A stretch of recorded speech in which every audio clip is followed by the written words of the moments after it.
Hey guys, tonight we drift back, way back, to a place where the air hums with quiet industry, the earth smells faintly of wet clay, and the dawn sun creeps slowly over a vast plain carved by ancient rivers.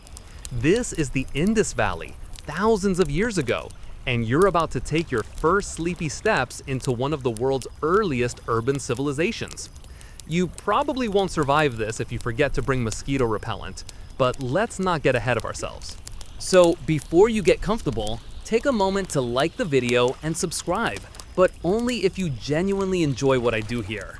And if you're feeling generous, drop your location and local time down below. I love seeing where in the world you're tuning in from.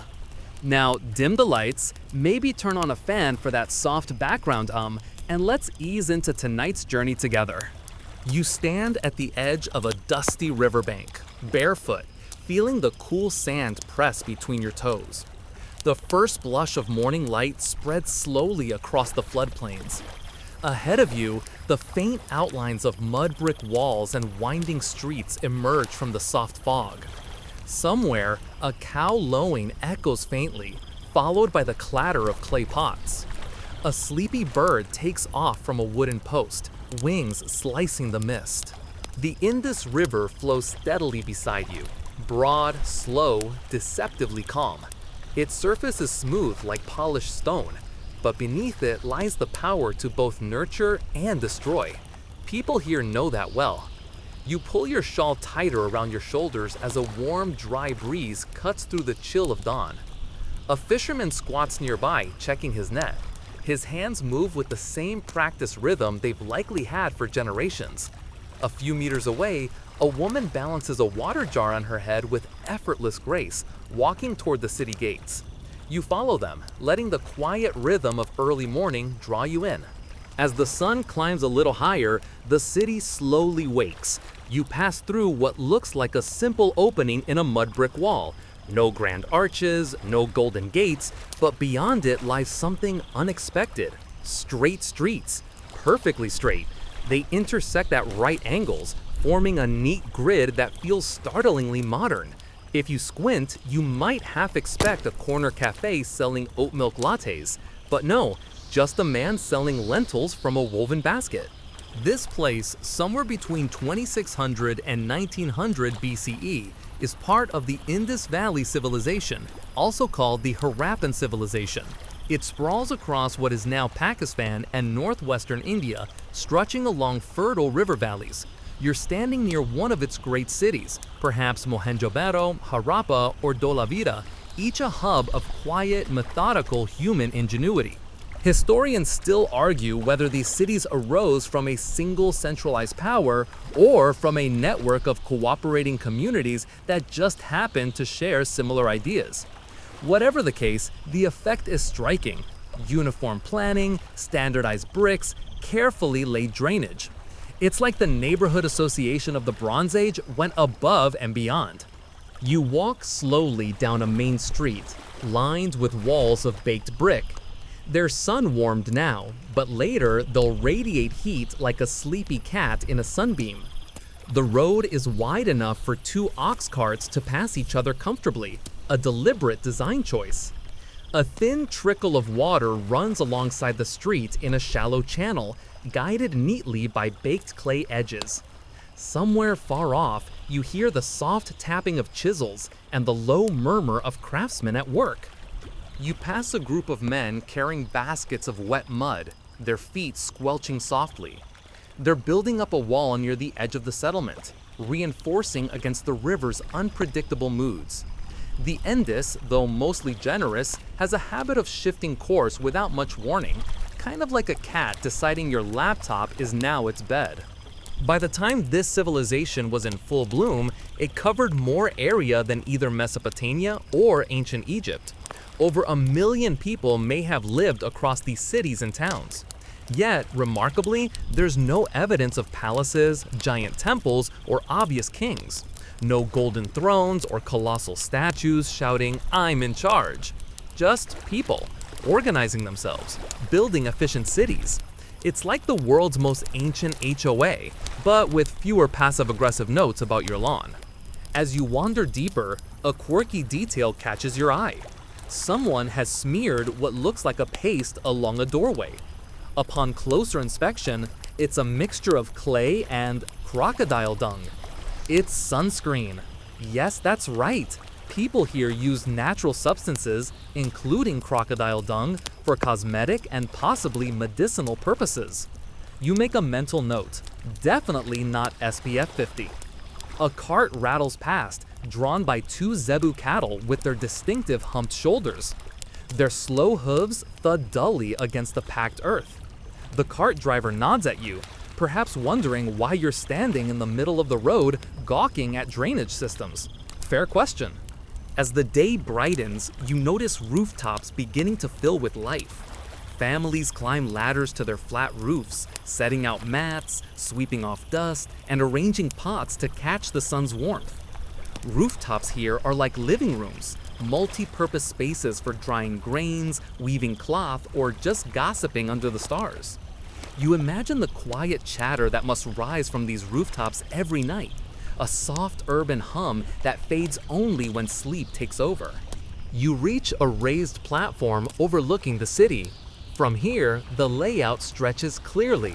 Straight streets, neat blocks of homes, larger public buildings rising slightly higher. Somewhere toward the center, a massive structure known as the Great Bath glimmers faintly. You'll explore it later, but even from here, it looks serene. A large brick-lined pool sunk into the ground, surrounded by colonnades.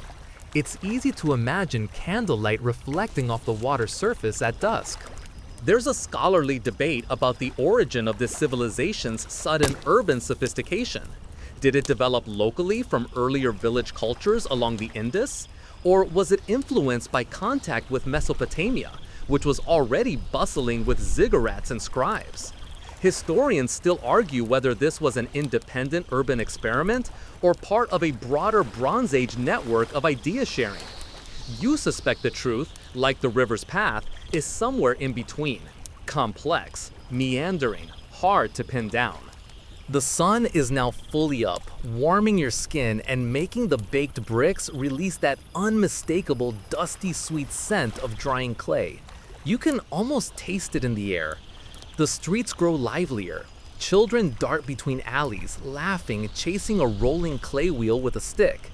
A potter sets up his wheel, the rhythmic spin echoing softly. Somewhere nearby, a woman grinds grain between two stones, the sound steady and soothing like distant ocean waves. And yet, despite the growing bustle, there's an orderliness to everything. No grand processions, no loud proclamations, no chaos of kings barking orders. Just a civilization going about its daily rhythm, quietly, efficiently, as if it's been doing this forever. You lean against the wall, letting the warmth seep through your back. A breeze carries the sense of fresh bread baking somewhere nearby. A man passes with a basket of beads, small, brightly colored, likely meant for trade. He's humming a tune you don't recognize, but it feels old and familiar, like a lullaby sung in a language long asleep. The day stretches ahead. Soon, you'll step deeper into the city to learn how they built these streets, how they bathed in that great pool, how they traded with far-off lands. For now, though, you're just here at dawn, watching an ancient world slowly stir awake. The sun climbs higher. Your eyes trace the river again, calm, steady, like a heartbeat. This is where it begins, the rise of a civilization that left no king's names carved in stone, no heroic epics, no conquests shouted from rooftops, just bricks, drains, beads, and quiet persistence. The sun climbs higher as you step off the riverbank and wander deeper into the city, your feet crunching against the packed earth of the main street. The morning fog has burned away, revealing a surprisingly crisp geometry. Everywhere you look, the city is laid out in straight lines and clean angles. No winding alleyways, no haphazard huts tumbling over each other. It's as if someone with a ruler, a steady hand, and way too much free time has designed it. The streets intersect at near-perfect right angles, forming a grid that feels almost unsettling in its precision.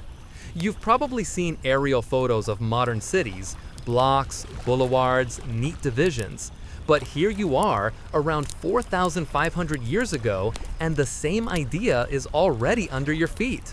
It's like ancient SimCity, except with more cows and less Wi-Fi. You follow one of the main avenues, wide enough for 2 ox carts to pass side by side. On either side, rows of baked brick buildings rise neatly, their walls thick and uniform. Occasionally, narrow lanes branch off, slipping between houses like quiet streams. These side alleys are deliberate too, angled slightly to catch prevailing breezes and help keep the air moving through the city. Even their drainage channels follow the same thoughtful plan. Historians still argue whether this level of urban planning came from a centralized authority, some visionary leaders with clay blueprints, or whether it emerged collectively through shared cultural norms and mutual agreements among local communities. There's no evidence of massive palaces or grand administrative buildings here, so either the rulers were exceptionally modest or the community was astonishingly organized without needing someone barking orders. As you walk, you spot an intriguing detail. Each house, no matter how humble, seems to be connected to a drainage system. Along the sides of the streets, covered drains run in neat lines, constructed from baked bricks and capped with removable slabs. Wastewater from each home flows into these channels, then onward to larger sewers beneath the main roads, and finally out towards soak pits beyond the city walls. This was one of the world's first known urban sanitation systems, thousands of years before ancient Rome started bragging about aqueducts. The Indus cities mastered drainage and cleanliness in a way that still astonishes modern archaeologists. You imagine the conversations at some Bronze Age dinner party. How's your drainage at home? Excellent, thanks. Just upgraded to a new baked brick outlet. You step over one of the narrow channels and glance down. It's clean, well, relatively. The system seems to be maintained carefully. Somewhere nearby, a worker is lifting one of the slabs with a hooked stick, checking the flow. You give him a respectful nod. Good drainage doesn't happen by accident. As you continue, the breeze shifts, carrying the scent of wet clay mixed with faint wood smoke. You notice how the houses follow a similar blueprint. Rectangular shapes, small courtyards, flat roofs. The uniformity is striking, but each has subtle differences. An extra niche here, a decorated lintel there, a handprint pressed into drying bricks, perhaps belonging to a child long gone. Many bricks in the Indus Valley follow a standard ratio of 1 to 2 to 4, height to width to length. This ratio was consistent across cities separated by hundreds of kilometers. Imagine that! Standardized building codes in 2600 BCE. Somewhere, an ancient inspector with a measuring stick might have grumbled, "These aren't regulation bricks." You turn down a narrower lane and find yourself between 2-story houses. Ladders lean against walls, leading up to rooftops where women hang textiles to dry. A child peers over the edge, holding a small clay toy shaped like a cart. He giggles when he sees you, then disappears with a slap of bare feet. The lane itself is shaded, the high walls funneling cool air through. A trickle of water runs down one side, disappearing into a covered drain. The whole neighborhood feels intentionally designed for comfort in this hot, semi-arid environment. Sunlight is allowed in where it's useful, kept out where it's harsh. Air circulates, waste is removed, privacy is maintained. You pass a house with a peculiar detail. A small chute protruding from the wall at waist height, slanted downward into the street drain. It's a bathroom outlet. Inside, some homes even had brick-lined bathing areas with sloped floors to carry wastewater neatly out of the house. No marble tubs or golden faucets, but honestly, still more functional than some modern apartments you've probably stayed in. Historians still debate whether these planning marvels point to some kind of citywide governance system, perhaps managed by local councils or community leaders. Some believe there might have been written regulations, maybe etched onto those enigmatic seals you'll examine later, but the truth remains buried, literally and figuratively. A cart approaches slowly, creaking as it rolls over the street's hard surface.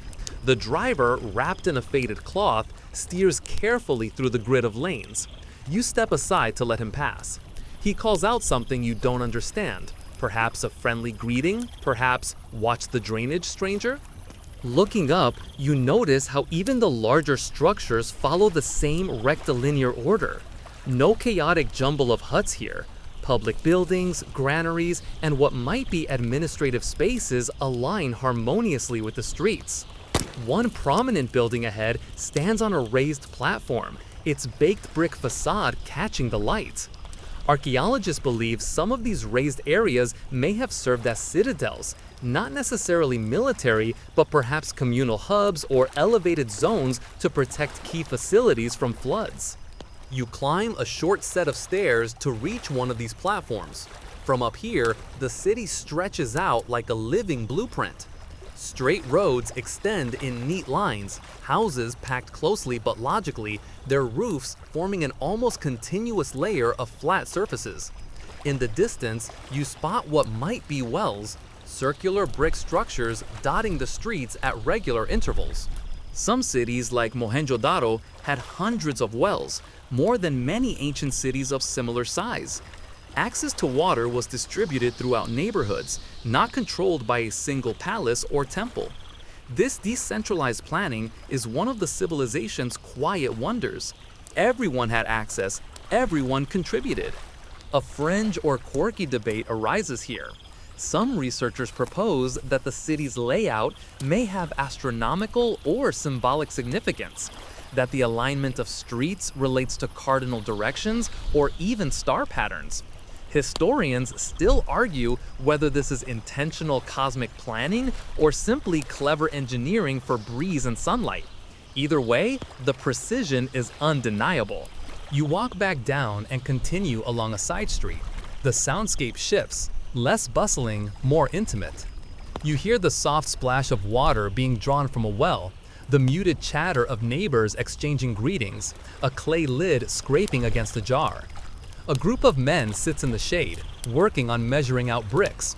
Their conversation drifts toward complaints about someone not aligning a wall properly. Ancient construction drama. It's timeless. You pause beside a corner where two streets meet in a perfect L shape. It's the kind of intersection urban planners dream about. Clear lines of sight, natural flow of traffic, built-in drainage. The sun casts sharp shadows, turning the right angles into geometric artwork on the ground. Here, amid the quiet hum of daily life, you realize this isn't just a collection of mud brick houses randomly sprouting near a river. This is planned urbanism centuries before most of the world even considered straight streets. It's practical, elegant, and lived in, not sterile, not ceremonial. These streets were made to be walked, to be lived on, to channel not only water, but the daily rhythm of thousands of people. A light breeze picks up, fluttering a hanging cloth. Somewhere, someone starts grinding grain, the rhythmic stone against stone sound syncing with your footsteps. The city's layout doesn't just direct movement, it shapes how life flows. It keeps people cool, clean, connected. You reach another main road and pause to take it all in once more. The sun is high now, casting golden light over the red-brown bricks. You run your hand along the wall, feeling its warmth. The air smells of baked earth, faintly sweet, like rain on dry soil. Somewhere far off, a bell or metal gong rings softly. Perhaps it's a signal for the workers at the kilns, or a call to gather for trade. You don't need to hurry. The city isn't going anywhere. It's been here for centuries, quietly standing on its grid, watching rivers shift and generations pass. The sun has fully claimed the sky now, bathing the city in warm, golden light. You follow the sound of rhythmic tapping, soft, measured, persistent, like someone knocking gently on a clay pot again and again. The streets give way to a more industrious quarter. Here, the smell of wet earth mingles with the sharper sense of smoke. It's the heart of the city's craft and construction, the world of baked bricks and quiet craftsmanship.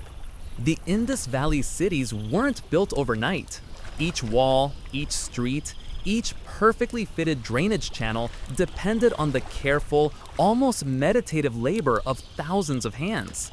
You pass between low workshops where men and women are kneading clay, shaping bricks, and setting them out in neat rows to dry under the hot sun. It's not glamorous work, no royal inscriptions, no statues of brickmakers, but it's the backbone of everything around you. The clay under their hands comes from the river itself, fine, smooth, with just enough grit to hold shape. Workers stomp it with their feet to soften it, the squelching sound echoing in rhythm. Some press the wet clay into wooden molds, lifting them away to reveal perfect rectangular blocks, each the same shape, the same size, following that distinctive 1:4 ratio you noticed earlier. Standardization is the secret here. Without it, the city's neat lines would crumble into a lopsided mess. You crouch beside one of the molds and run your fingers over the damp surface. It's cool to the touch. A young boy, maybe 10 years old, sprinkles sand inside the mold so the next brick won't stick. He glances at you briefly, then gets back to work. It's a family affair. Elders mixing clay, adults shaping, children assisting. Generations of knowledge pressed into every block. The Indus Valley Civilization produced millions of baked bricks, far more than contemporaneous cultures. Unlike simple sun-dried mud bricks, these were fired in kilns, making them far more durable. That's why, thousands of years later, their cities still leave such clear outlines for archaeologists to map. Many ancient structures vanished under rain and time. Indus bricks? They stick around, like the world's earliest stubborn building blocks. The kilns themselves are tucked slightly outside the residential areas, probably to keep the smoke away from homes.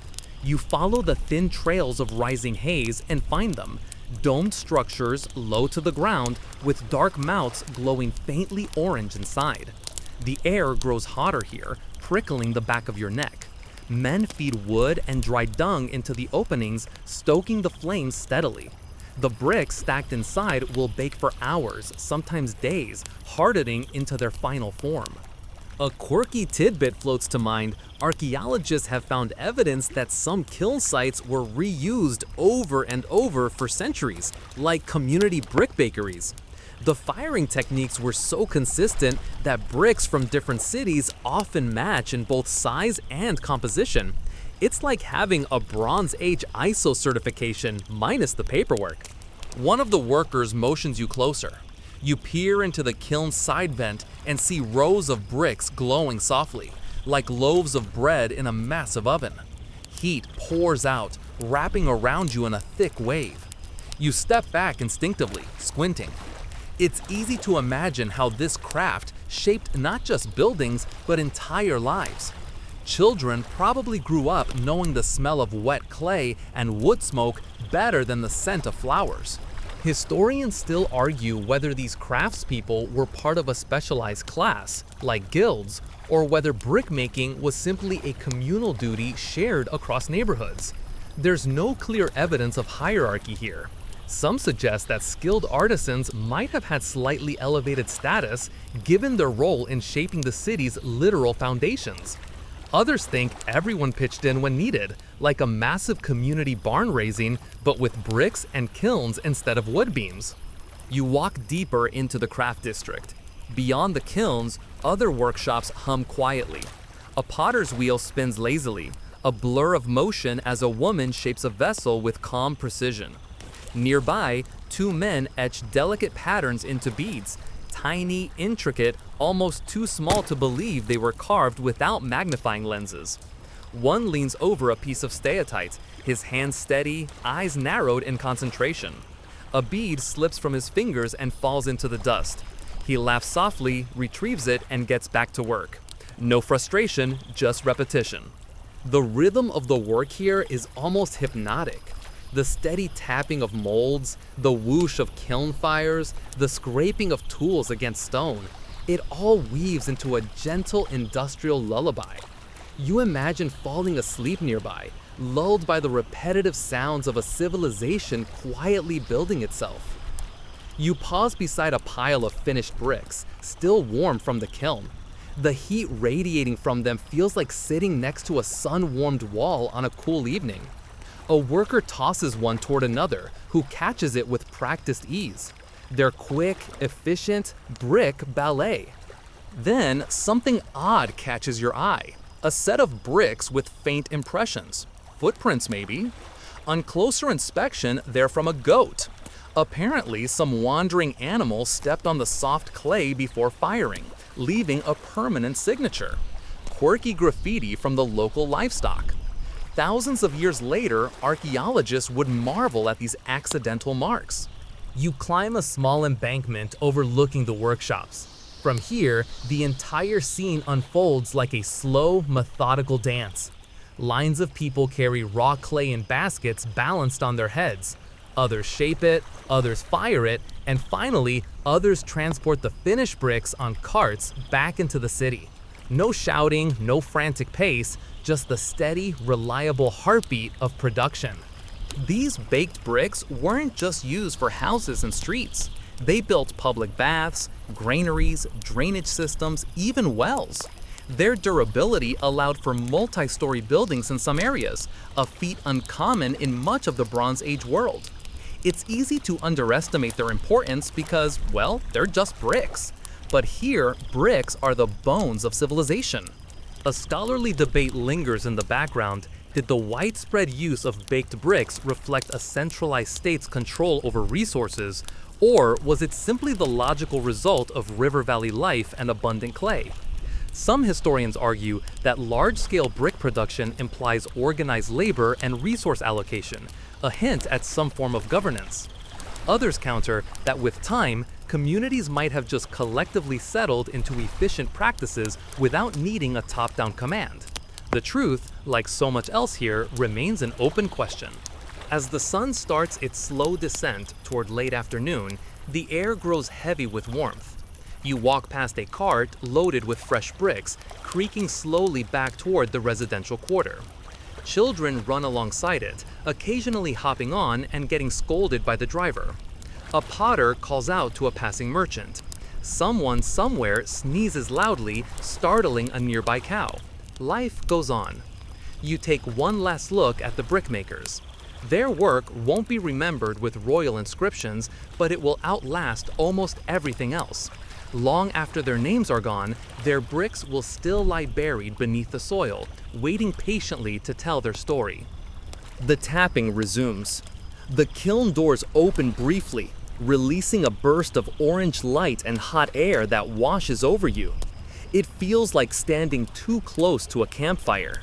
You smile softly, because in a way, that's exactly what this is. Humanity gathered around its fire, shaping the world one brick at a time.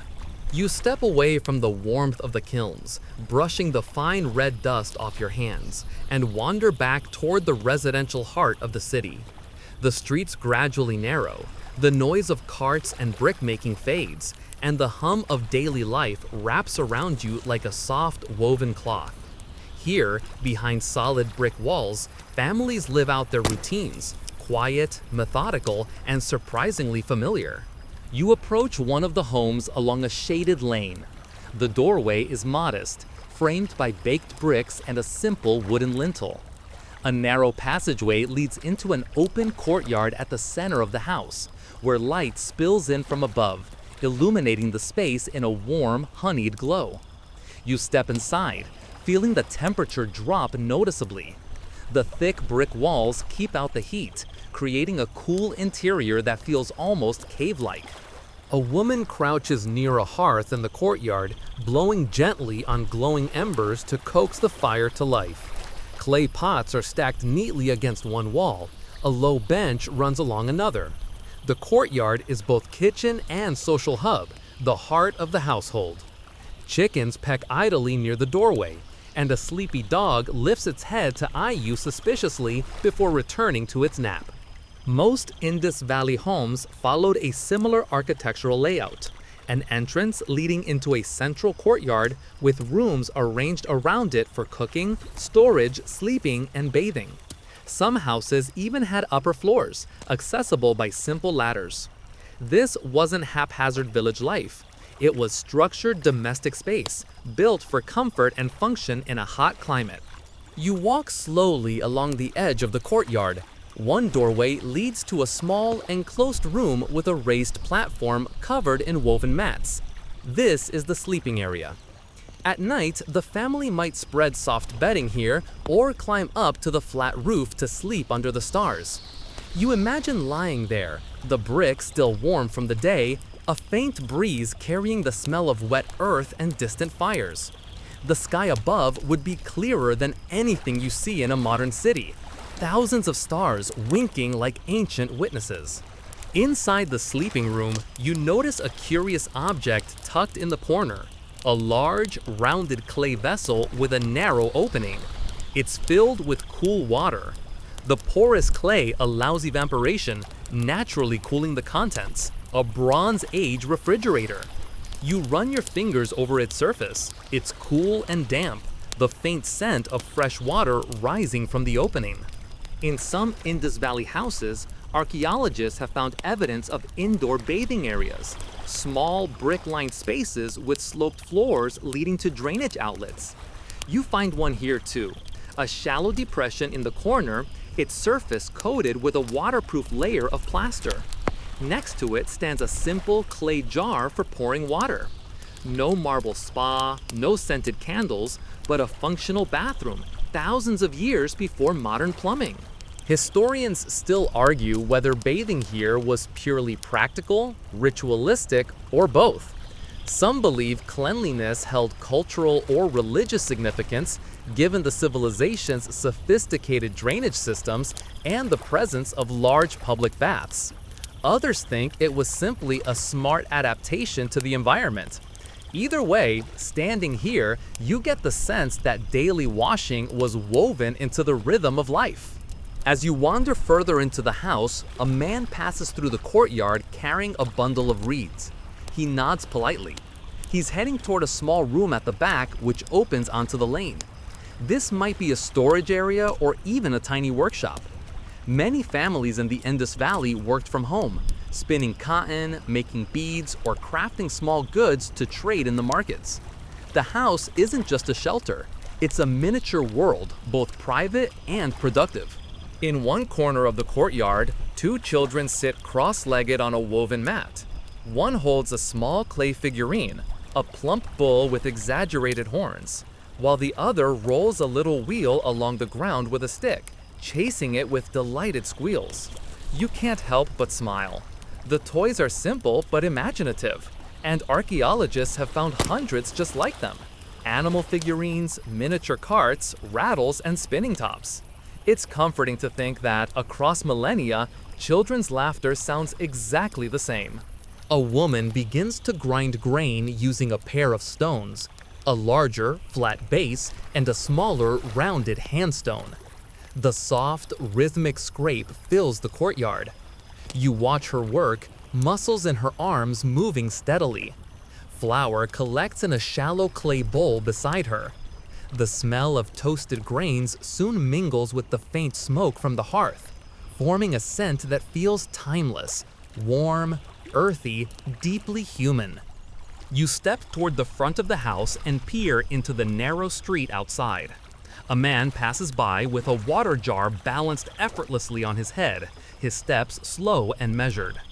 Across the lane, a neighbor stands on her rooftop, spreading wet cloth over a line to dry in the sun. She waves briefly before returning to her work.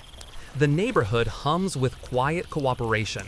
No shouting, no commotion, just the steady pulse of shared routine. A mainstream historical fact here, archaeologists believe many of these homes belong to nuclear families, though some may have been extended households. There are signs of relative equality in the distribution of house sizes. While some were larger than others, the differences weren't as extreme as in contemporary civilizations like Egypt or Mesopotamia. There's no sign of ostentatious palaces. Domestic architecture here reflects functionality, not hierarchy. In the corner of the courtyard, you notice something curious, a small niche in the wall, carefully plastered. Inside rests a tiny offering, perhaps a shell, a bead, or a small piece of food. It's simple, almost hidden. Historians still debate whether these niches served religious purposes, household shrines, or were just convenient shelves. Some believe families may have made daily offerings to household deities or protective spirits here, quiet rituals that leave little trace in the archaeological record. You lean against the wall, closing your eyes for a moment. The courtyard is shaded and cool. The sounds of daily life blend into a gentle background symphony. Grain being ground, water being poured, chickens clucking, distant street chatter. It's not hard to imagine yourself living here, waking to the first light, stepping out to fetch water, preparing meals, working with your hands, bathing in cool water after a hot day. The rhythm is steady, grounding. A scholarly debate touches this very domestic scene. Were these homes owned individually, or was property communal, shared by extended kin groups? Some suggest the neat uniformity hints at strong social cohesion and shared values. Others think there may have been informal systems of inheritance and ownership. No inscriptions tell us the rules. The walls stay politely silent. As the afternoon sun slants across the courtyard, shadows stretch long and soft. The family settles into their daily flow. A young man patches a wall with fresh plaster. The woman tends the fire for evening cooking. The children's laughter fades as they grow drowsy. A neighbor calls over the wall to exchange a few words. Somewhere down the street, someone strikes a metal pot to signal the end of a work shift at the kiln. You step back outside, blinking against the light. The lane is quiet, punctuated only by the occasional low of cattle or the rustle of fabric drying on rooftops. These homes, built from standardized bricks and thoughtful design, aren't just shelters, they're the framework for everyday lives that, in their essence, don't feel all that different from your own. Meals, chores, conversations, small acts of care, they fill the spaces between history's grand narratives. You glance back one last time at the courtyard, now bathed in the warm orange light of late afternoon. It's peaceful, lived in, unremarkable in the best possible way. This is history not as kings and battles, but as kitchens and rooftops, as shared water jars and bedtime laughter, the kind of history that endures quietly, brick by brick. Evening begins to descend slowly over the city, softening the edges of the baked brick buildings with a golden light. The heat of the day ebbs away as the sun sinks toward the western horizon, and the faint breeze stirs through the streets. You follow the winding lanes out of the residential quarter and toward a wider thoroughfare that leads to the city's public spaces. The rhythm of daily life shifts at this hour. Workshops quiet down, children are called back indoors, and the city seems to exhale, settling into a gentler, communal pace. Ahead of you lies one of the most remarkable and mysterious features of the Indus Valley Civilization, the Great Bath. You approach it slowly as the setting sun casts long shadows across the brick walls. This structure is unlike anything else from its time. A massive, carefully constructed tank at the heart of the city, surrounded by colonnades and small chambers. The steps leading down into the pool are worn smooth by centuries of bare feet. Even in silence, the space radiates purpose. The Great Bath of Mohenjo-daro, discovered in the 1920s, remains one of the earliest known public water tanks in the world. It was built with astonishing precision, brick-lined, sealed with bitumen to make it waterproof, and connected to sophisticated drainage systems. Scholars believe it may have been used for ritual bathing, communal gatherings, or civic ceremonies. You step closer to the edge of the tank and peer down at the still water. In your imagination, the space comes alive. Men and women in simple, draped garments gather along the edges, their voices low, movements deliberate. Some descend the stairs slowly, cupping water in their hands and letting it cascade over their heads.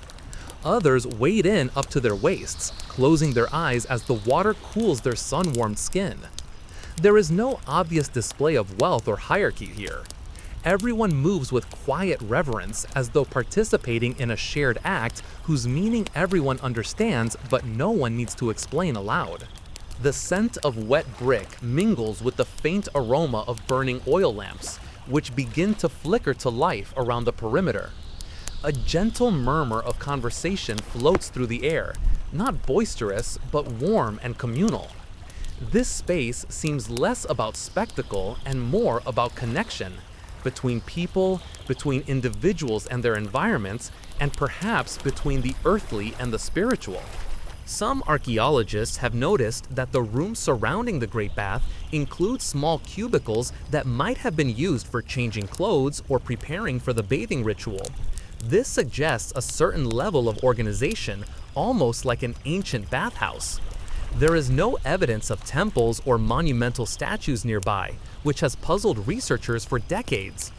Unlike Mesopotamia or Egypt, where religion is tied to grand temples and divine kings, the Indus Valley spiritual life seems quieter, less centralized, perhaps more personal or communal. You take a seat on one of the stone steps, watching the imagined bathers as twilight deepens.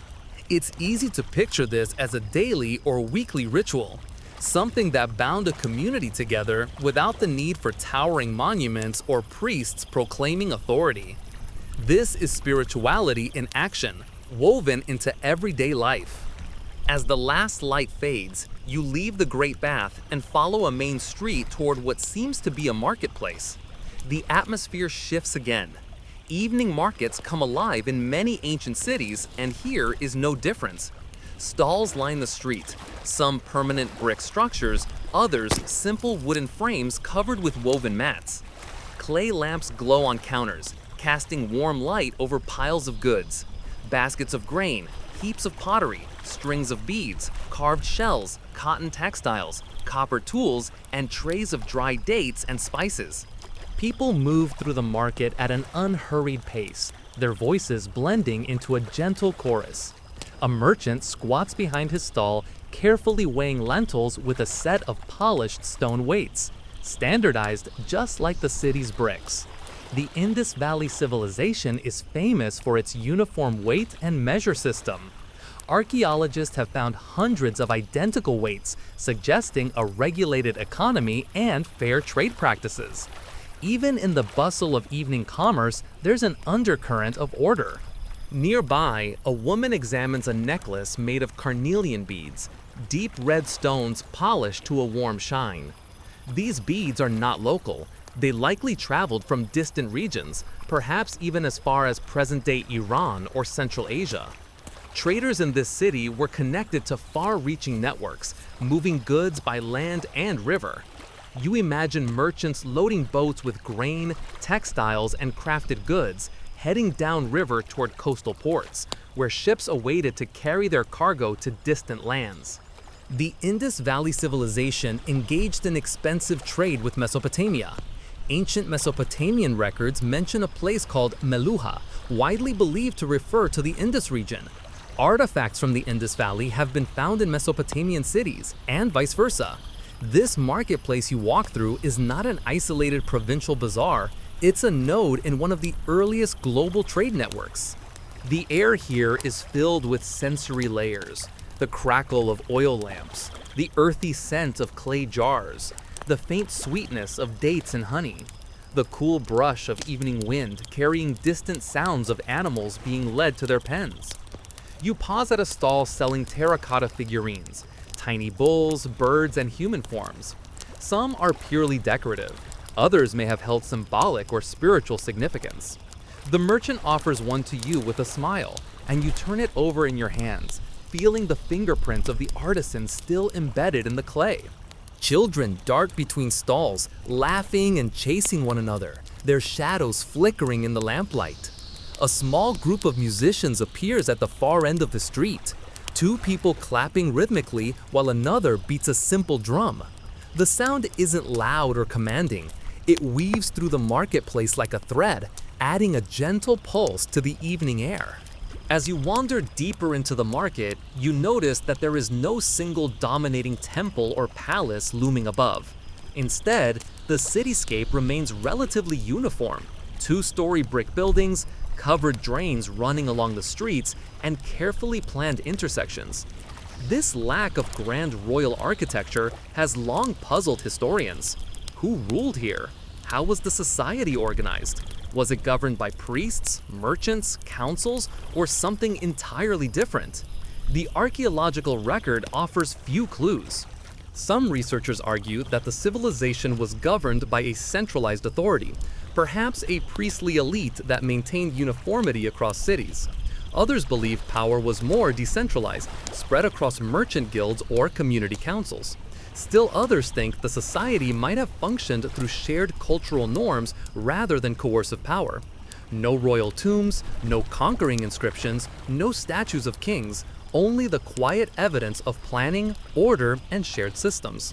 The night deepens. Lamps burn brighter, casting long shadows against the brick walls. The marketplace begins to thin out as families return home for the night.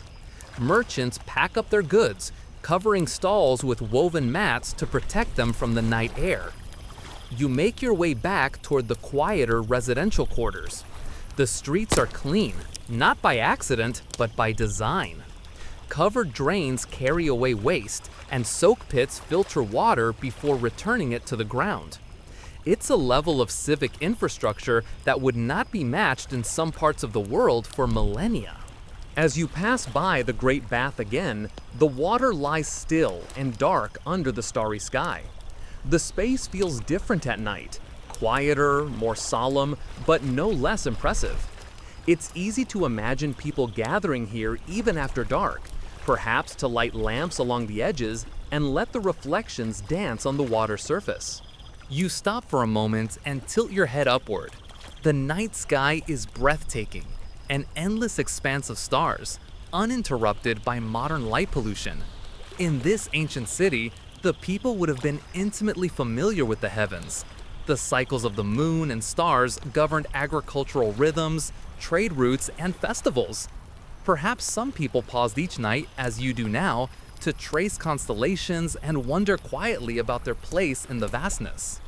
The city around you settles into night. From rooftops, faint sounds drift down. Snatches of conversation, a lullaby sung softly to a child, the bark of a distant dog. Lamps burn low inside courtyards, casting gentle light onto brick walls. The air cools further, carrying the faint smell of damp earth. You take a deep breath. What strikes you most is not grandeur or spectacle, but the calm, ordered harmony of this place. Public baths instead of temples, markets instead of palaces, rooftop chatter instead of royal decrees. A civilization that thrived not through monuments to power, but through shared routines, clever engineering, and a quiet reverence for water and community. As you turn toward your imagined sleeping place for the night, perhaps a rooftop bed under the stars, you feel as though you've stepped into the rhythm of a world both distant and deeply familiar. A city where evenings end not with fanfare, but with the soft closing of doors, the fading of lamplight, and the timeless hum of human life continuing quietly into the night. The sun rises again, casting its warm light across the rooftops of the Indus Valley City. Morning routines hum softly to life. Pots clink, fires are kindled, and water is drawn from neighborhood wells. After spending the previous evening wandering through the Great Bath and nighttime markets, you're now ready to explore a very different rhythm, the bustling trade that connects this city to distant lands. You begin by retracing your steps toward the market district. It's early, and the main streets are already busy. Merchants arrange their goods with practiced precision. Some spread woven mats on the ground and display neat rows of beads, copper tools, and pottery. Others stand behind low brick counters, their scales and standardized weights lined up like soldiers. The air is cooler now, carrying the mingled smells of damp earth, grain, and spices. The Indus Valley Civilization had an extensive trade network that connected cities like Mohenjo-daro and Harappa to regions as far as Mesopotamia, Oman, and possibly Central Asia.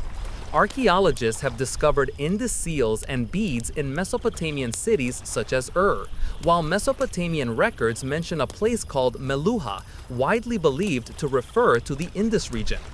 Goods flowed both ways. Textiles, grains, and crafted objects traveled west, while metals and luxury goods returned east. You move through the market at a leisurely pace.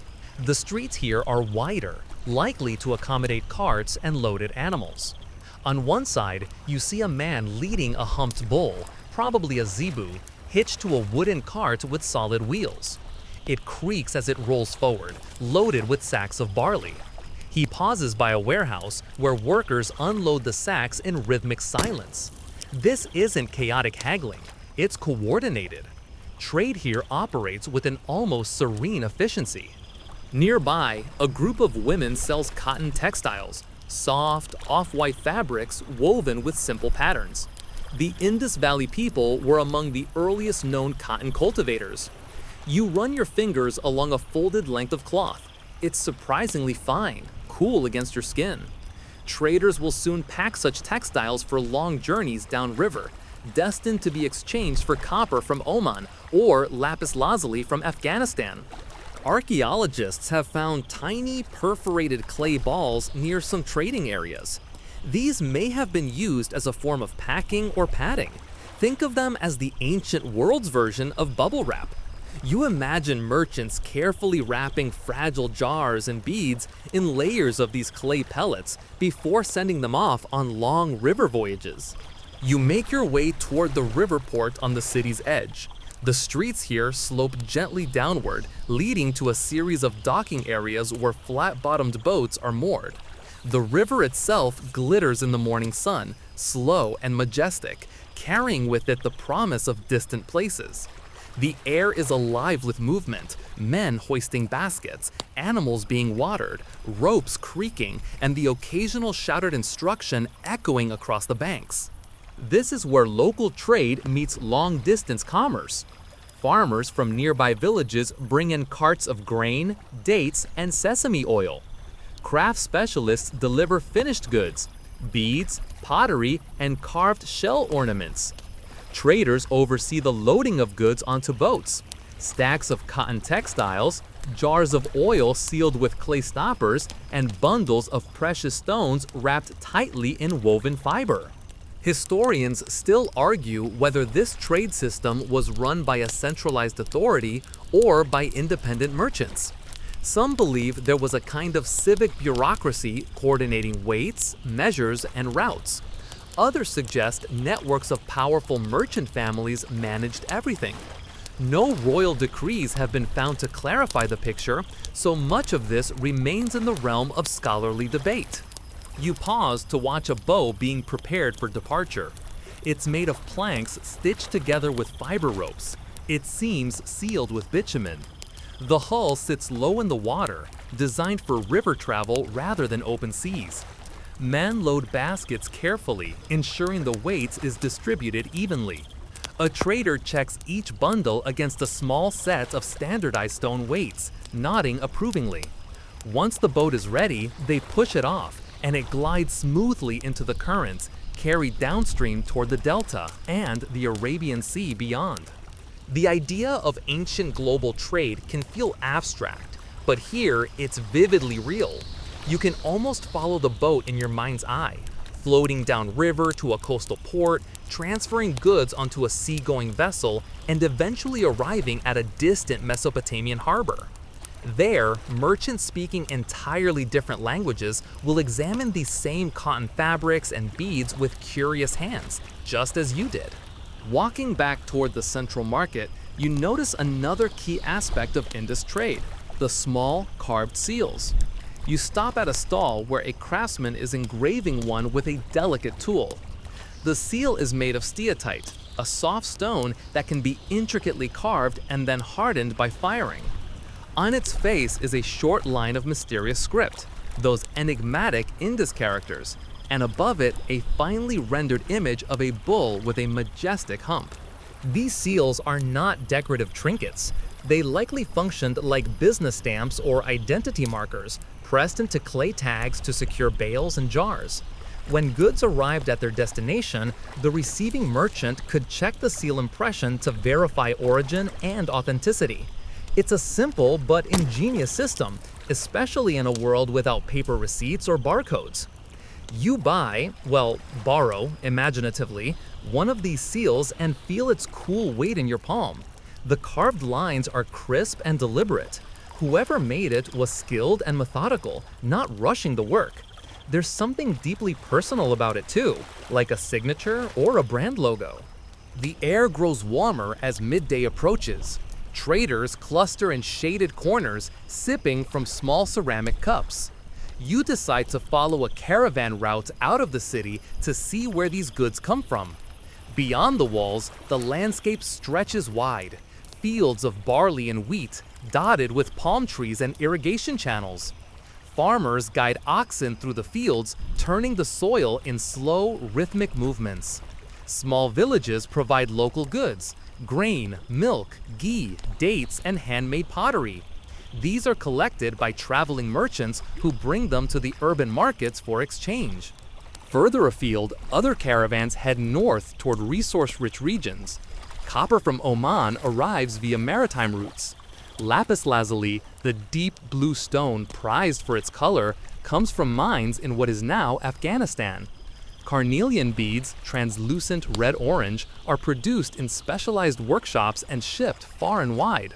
You realize the Indus Valley isn't an isolated civilization. It's plugged into an intricate web of exchange spanning thousands of kilometers. Standardized weights found throughout the Indus Valley suggest a high degree of regulation in trade. These weights follow binary and decimal systems, indicating advanced mathematical understanding. It's one of the clearest signs of coordinated economic activity across cities separated by hundreds of kilometers. Some Mesopotamian texts mention Maluhan interpreters, hinting that Indus traders may have set up merchant communities abroad, complete with translators to smooth communication between different cultures. You picture a group of Indus merchants in a bustling Mesopotamian port, patiently explaining the value of their cotton textiles to skeptical Sumerian traders. As the sun dips lower, the market shifts once again. Some boats return, their hulls filled with foreign goods. Traders inspect copper ingots, precious stones, and perhaps even exotic shells or perfumes. Others tally their accounts, probably not on papyrus or clay tablets like in Mesopotamia, but maybe with tokens, seals, or perishable materials that have long since vanished. The scholarly debate persists. Was this trade controlled by an elite class, or did it flourish through decentralized networks of merchants bound by shared standards? Without inscriptions to guide us, the truth remains tantalizingly out of reach. Evening creeps in, softening the intensity of the day. Lamps flicker back to life in the marketplace. You linger near the riverbank one last time, watching boats glide silently along the water, their lanterns reflecting like stars on the surface. It's peaceful, almost hypnotic. The gentle lapping of water against the hulls creates a rhythm that blends with distant voices and the occasional lowing of cattle. Trade here is not just about wealth, it's about connection. Every bead, every jar, every bolt of cotton represents a thread in a vast tapestry that links distant lands and cultures. Standing by the river, you realize that this city's hum is not confined within its walls. It stretches out across deserts, mountains, and seas, carried by boats and caravans to places far beyond the horizon. The night closes in softly. The market quiets, boats are secured, and traders retreat to their homes or rooftop beds. You breathe in the cool night air, feeling the steady pulse of commerce fade into the gentle rhythms of sleep. Morning light filters softly over the rooftops as you wander once more into the heart of the city. The streets feel familiar now, The crisp lines of brick buildings, the quiet trickle of water through covered drains, the rhythmic life unfolding at its own unhurried pace. But today, your path leads you somewhere more mysterious, not toward bustling markets or sacred pools, but to the silent language carved into stone and pressed into clay. You approach a modest workshop tucked between two larger buildings. From the outside, it's easy to miss. But inside, artisans sit cross-legged on the floor, working on something small enough to fit in the palm of your hand, the famous Indus seals. You've glimpsed these before in the markets, but here you can watch them being made from start to finish.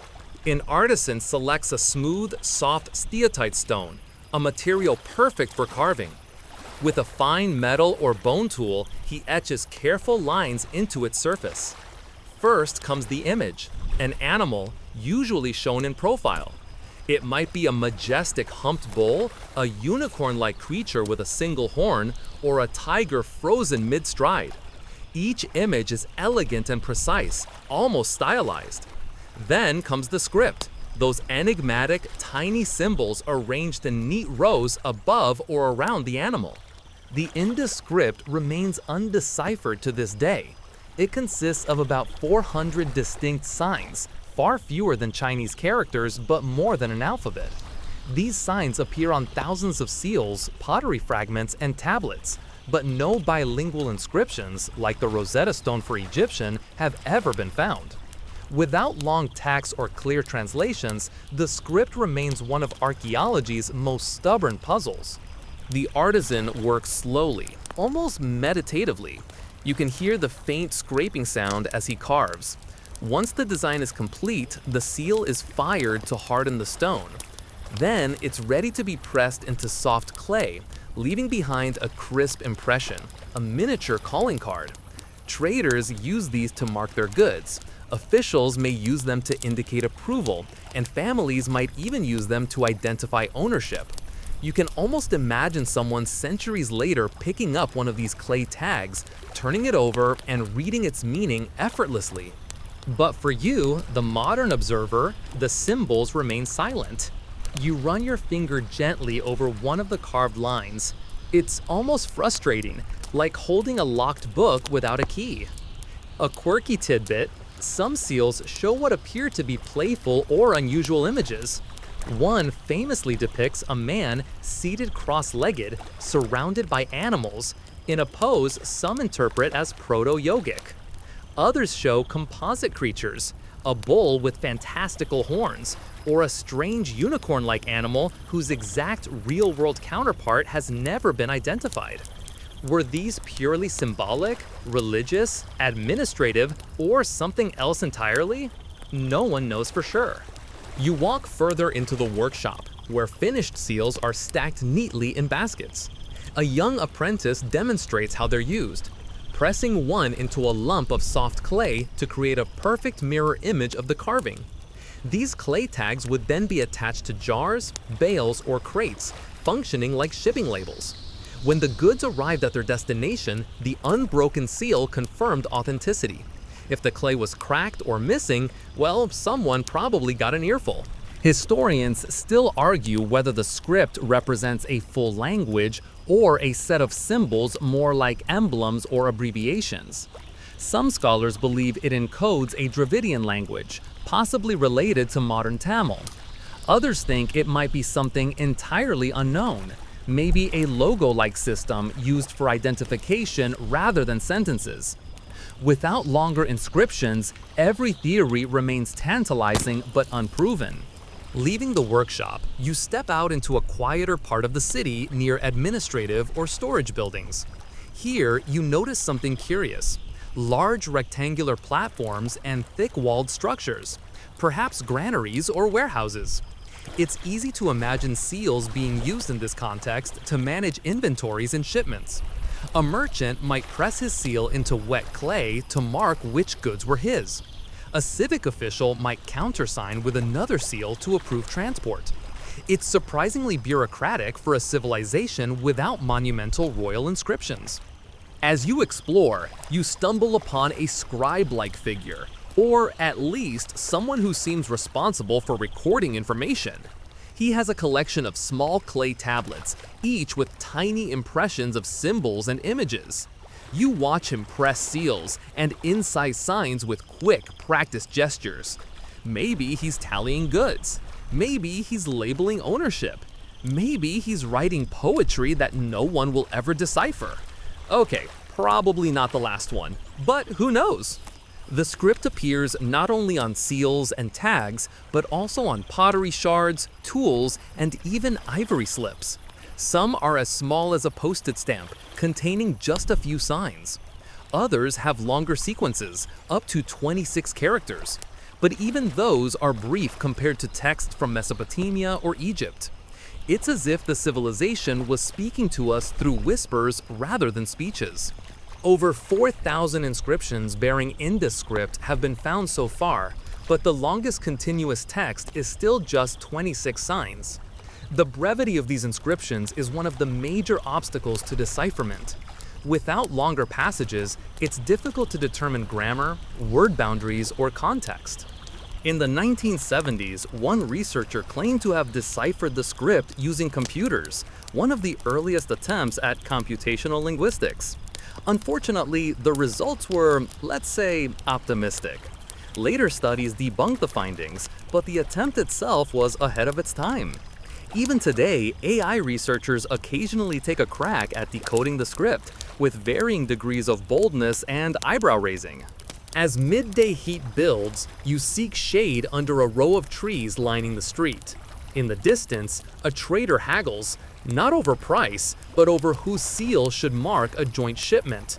Their voices are calm, measured. This is not a chaotic marketplace like later medieval bazaars. It's deliberate, structured, almost serene. The weight of a civilization's communication system rests on these tiny carvings, and everyone seems to know exactly how it works. Historians still argue whether the seals had a spiritual component beyond their practical use. Some images, like the unicorn or the seated figure surrounded by animals, seem too elaborate to be merely administrative. Perhaps they also conveyed religious or clan identities. Perhaps each animal symbolized a lineage, guild, or deity. Without a deciphered key, you can only speculate.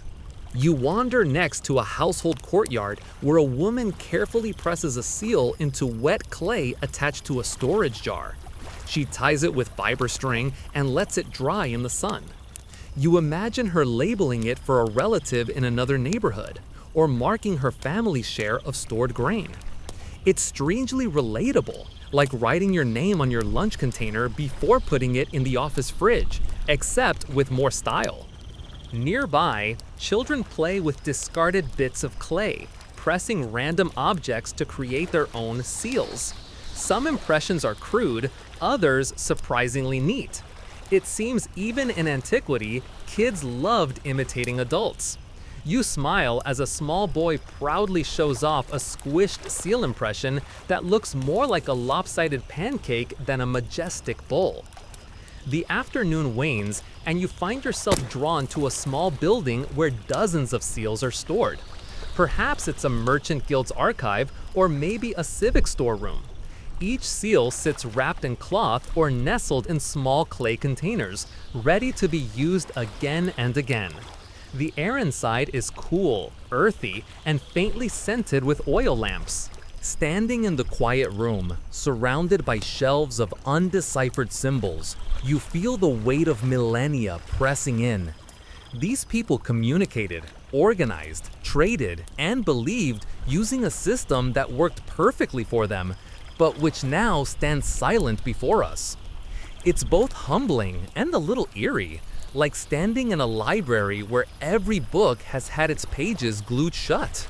As evening approaches, the artisans pack up their tools, traders close their deals, and the city transitions into its nightly rhythm. You glance one last time at the seals, their images catching the warm light. Bulls, unicorns, tigers, strange human figures, they seem to watch you back, as if daring you to guess their secrets. The streets cool as the sun dips low. Water flows softly through the drains. The city hums with quiet confidence, untroubled by the fact that its script will one day baffle future civilizations. For the people here, these symbols are alive, immediate, and perfectly understood. You walk homeward through the gentle dusk, carrying the image of those tiny seals in your mind, small objects that held the entire civic, economic, and perhaps spiritual life of a vast civilization. Their meaning may be lost to us, but their presence remains powerful. Night has settled gently over the city, but unlike some later civilizations, there are no blazing torches or loud gatherings to disturb the calm. The Indus settlement moves into its evening rhythm quietly, almost seamlessly. Oil lamps flicker in doorways, casting soft light across mud brick walls and paved streets. The scent of smoke drifts faintly through the air as hearths are rekindled for the night meal. This evening, your steps take you toward the heart of domestic life, into the private spaces of homes, where family rituals and everyday comforts unfold. In many ways, these are the moments that reveal a civilization most vividly, not through grand monuments, but through quiet routines repeated thousands of times over generations. You arrive at a modest but well-built house. Like many in the city, it is rectangular, with thick walls and a central courtyard. There are multiple rooms arranged around this open space, each serving a clear function. Some rooms appear to be used for sleeping, others for storage or craft activities. A staircase rises along one wall, leading up to a flat rooftop, an essential feature in this warm climate. Most houses in major Indus cities were 2 stories high, built from uniform, kiln-fired bricks. Many had their own wells and bathrooms connected to sophisticated drainage systems. This level of urban planning was centuries ahead of most contemporary civilizations. You're welcomed into the home by a family finishing their evening preparations. A woman sits grinding spices on a flat stone slab, her movements rhythmic and unhurried. Beside her, a man tends to a clay oven built against the courtyard wall. He carefully fans the flames, adjusting the heat with practiced skill. The aroma of flatbreads baking fills the air, rich, nutty, and comforting. In one corner, a young boy brings in a small jar of water drawn earlier from the household's private well. He pours it into a shallow basin for washing hands before the meal. There's a sense of order and cleanliness here that's striking for its time. Archaeologists have long marveled at how sanitation was built directly into domestic life in the Indus Valley. Many homes had bathrooms with sloped floors and drains that connected to larger covered sewers running beneath the streets. This wasn't just for elites. Even ordinary households often had such facilities. Some scholars believe that bathing and personal cleanliness had not only practical but also ritual significance. Daily washing may have been part of religious routines, much like later traditions in South Asia. The presence of bathing platforms and drains in nearly every house suggests that cleanliness was a cultural norm, not a luxury. As the meal nears completion, clay dishes are set out on low platforms or mats spread on the courtyard floor. There are no chairs or tables in the modern sense. People sit cross-legged in small groups. The food is simple but nourishing.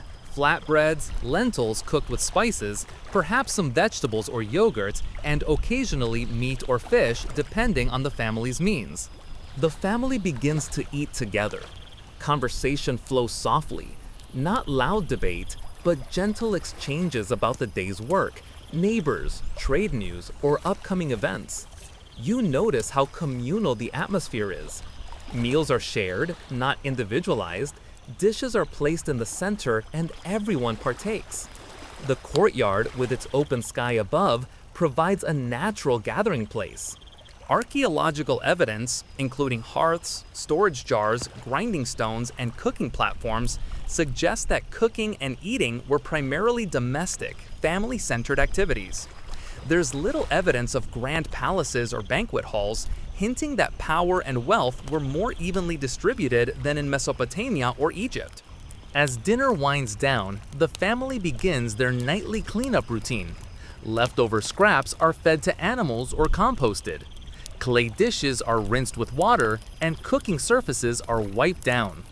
A woman sweeps the courtyard with a bundle of reeds, sending dust swirling into the night air. The house feels ordered and calm, ready to rest. You step outside briefly and notice the quiet flow of wastewater through the covered drains along the street. These systems are astonishingly well engineered. Each household's bathroom or kitchen connects to larger street drains, which are covered by removable brick slabs for easy cleaning. Some even have inspection holes, an innovation that wouldn't become common again until modern times. Some archaeologists have suggested that Indus sanitation workers may have had regular schedules for cleaning these drains. The infrastructure was so well maintained that many of the drains are still intact thousands of years later. Imagine a city where even the waste system was built to last millennia. Returning inside, you follow the family as they ascend the narrow staircase to the rooftop. This is where many Indus people likely slept during warm months. The flat roofs provide cool breezes, relief from the heat trapped indoors, and a place to observe the night sky. The rooftop is simple. A few mats rolled out, perhaps a clay jar of water set aside for drinking, and a small oil lamp for light. As the family settles in, the sky above them unfolds in brilliant clarity. Without modern light pollution, the stars blaze with an intensity you may never have seen. Constellations are sharp, and the Milky Way stretches like a luminous river overhead. Although no Indus Valley astronomical texts have survived, the civilization's precise urban layouts, aligned to cardinal directions, and possible use of standardized measurements suggest they had significant knowledge of celestial patterns. The careful orientation of streets and buildings may have been informed by star or solar observations. Children curl up close to their parents, drifting off as the night air cools. Some adults remain awake, talking softly or simply gazing upward. There's no rush, life moves at a measured pace. The hum of distant voices and the faint trickle of water in the drains form a kind of urban lullaby. Archaeologists have found small terracotta objects, animals, carts, figurines that may have been children's toys. It's easy to imagine families bringing a few of these up to the rooftop where children played by lamplight before sleep. Tiny clay bowls with wheels, little whistles shaped like birds. Simple, charming, and utterly human. Before long, the household falls silent. Oil lamps are extinguished one by one, plunging the city into a deep, velvety darkness broken only by the stars. From your vantage point, you can look across the rooftops and see dozens of other families also resting beneath the same sky. It's a collective stillness, a nightly pause that has repeated across centuries. You lie back on the cool roof, listening. Somewhere nearby, a dog barks briefly, then quiets. In the distance, you hear the rhythmic sound of a night watchman's staff tapping against the pavement, a steady beat to assure the sleeping city that all is well. While we have no written records of Indus Valley religion or mythology, the uniformity of city planning and the lack of overt palaces suggest a cooperative society with shared civic values rather than centralized authoritarian rule. Nighttime routines like these likely reinforce community bonds and a sense of collective security. A quirky tidbit: some modern scholars speculate that nightly rooftop gatherings may have been informal social hubs, places where neighbors exchanged news, sang songs, or even told stories under the stars. Though we can't prove this, the architecture almost invites it.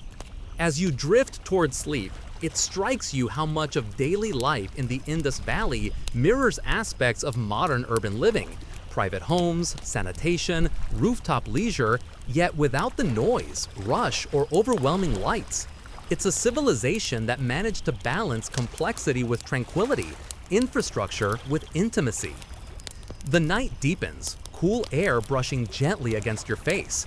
The city of brick and water, script and seals, drains and stars sleeps around you. For thousands of years, this rhythm sustained millions of people across vast plains and rivers. And though their words are lost, their routines remain eloquent. Morning returns. But this time, instead of walking through brick streets or marketplaces, you decide to follow the flow of life itself, the rivers. In the Indus Valley Civilization, rivers aren't just background scenery. They are the civilization's beating heart, unpredictable and mighty. You walk toward the banks of the Indus River itself, the grand waterway that shaped and sustained these ancient cities for centuries. The air grows cooler as you near the water. You hear the soft rush of current before you see it. A wide, glimmering ribbon cutting through the landscape, catching the morning light.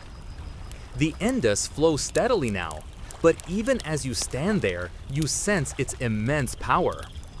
These banks are both nurturing and dangerous, offering fertile silt for crops one year and destructive floods the next. A mainstream historical fact: the Indus River system, along with the now dry Gagarhakra, often associated with the mythical Saraswati, was essential for agriculture, transportation, and urban development. Cities like Mohenjo-daro, Harappa, and Dholavira thrived along these waterways, relying on their seasonal floods to replenish the soil, much like the Nile did for Egypt. Villagers are already busy at the water's edge. Men carry clay jars to fill with water for their households. A group of women, laughing softly, kneel by the river to wash clothes, beating the fabric rhythmically against smooth stones. A few children splash near the shallows, their laughter ringing out over the flowing current. Farther down, a pair of fishermen check their nets, hoping for a good catch before the sun climbs too high. As you observe, you realize how intimately daily life depends on the river's moods. Too little water and crops fail. Too much at the wrong time and entire neighborhoods can wash away. This delicate balance has dictated the rhythm of life for generations. A quirky tidbit: some ancient communities built small platforms near the riverbanks to act as makeshift flood gauges. Marks scratched into stone or wood help them anticipate seasonal rises and prepare their fields and homes accordingly. Imagine ancient farmers squinting at a notched stick in the mud, predicting water levels the way modern people check weather apps. You follow a dirt path along the bank until you reach fields stretching into the distance. The earth here is dark and rich, evidence of silt deposited by previous floods. Farmers are out early, guiding oxen to plow the soft soil. The air is filled with the earthy scent of freshly turned land, mingled with the sharp tang of water. A mainstream historical fact: Indus farmers cultivated wheat, barley, peas, sesame, and possibly rice depending on the region. They used wooden plows and likely practiced flood irrigation, channeling river water through small ditches to nourish their crops. Unlike some later civilizations, they seem to have managed water cooperatively, with irrigation networks serving entire communities rather than royal estates. As you walk, you spot a simple irrigation channel carved from packed earth. Water flows smoothly through it, diverted from the river by a small embankment. It's not grand engineering like Roman aqueducts, but it's efficient, sustainable, and well-maintained. A quirky tidbit: some archaeologists believe that the layout of certain Indus cities was influenced by nearby water channels, with entire neighborhoods built on elevated mounds to protect against seasonal flooding. Essentially, these ancient urban planners were doing early versions of flood zoning long before modern civil engineers gave it a fancy name. The sun climbs higher, and so does the heat. You move into a patch of shade and watch a group of boats gliding down the river. These vessels are simple, often made from reeds or wood, but they're sturdy enough for transport. Merchants use the river like a highway, ferrying goods between towns. Pottery, grains, textiles, beads, and perhaps even exotic items from distant lands. A mainstream historical fact: archaeological evidence suggests that the Indus civilization maintained an extensive trade network, using both river and sea routes. The discovery of Indus-style seals in Mesopotamia indicates contact over hundreds of miles, possibly via coastal and riverine shipping.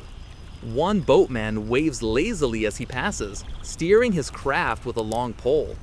You can almost imagine the rhythm of their journeys, slow, patient, dictated by currents and winds rather than timetables. There's something calming about this pace, something deeply human. As you continue following the river, the landscape begins to shift subtly. The ground becomes sandier, the vegetation sparser. You're entering the drier regions once nourished by the Gagahakra River, which now lies mostly dry.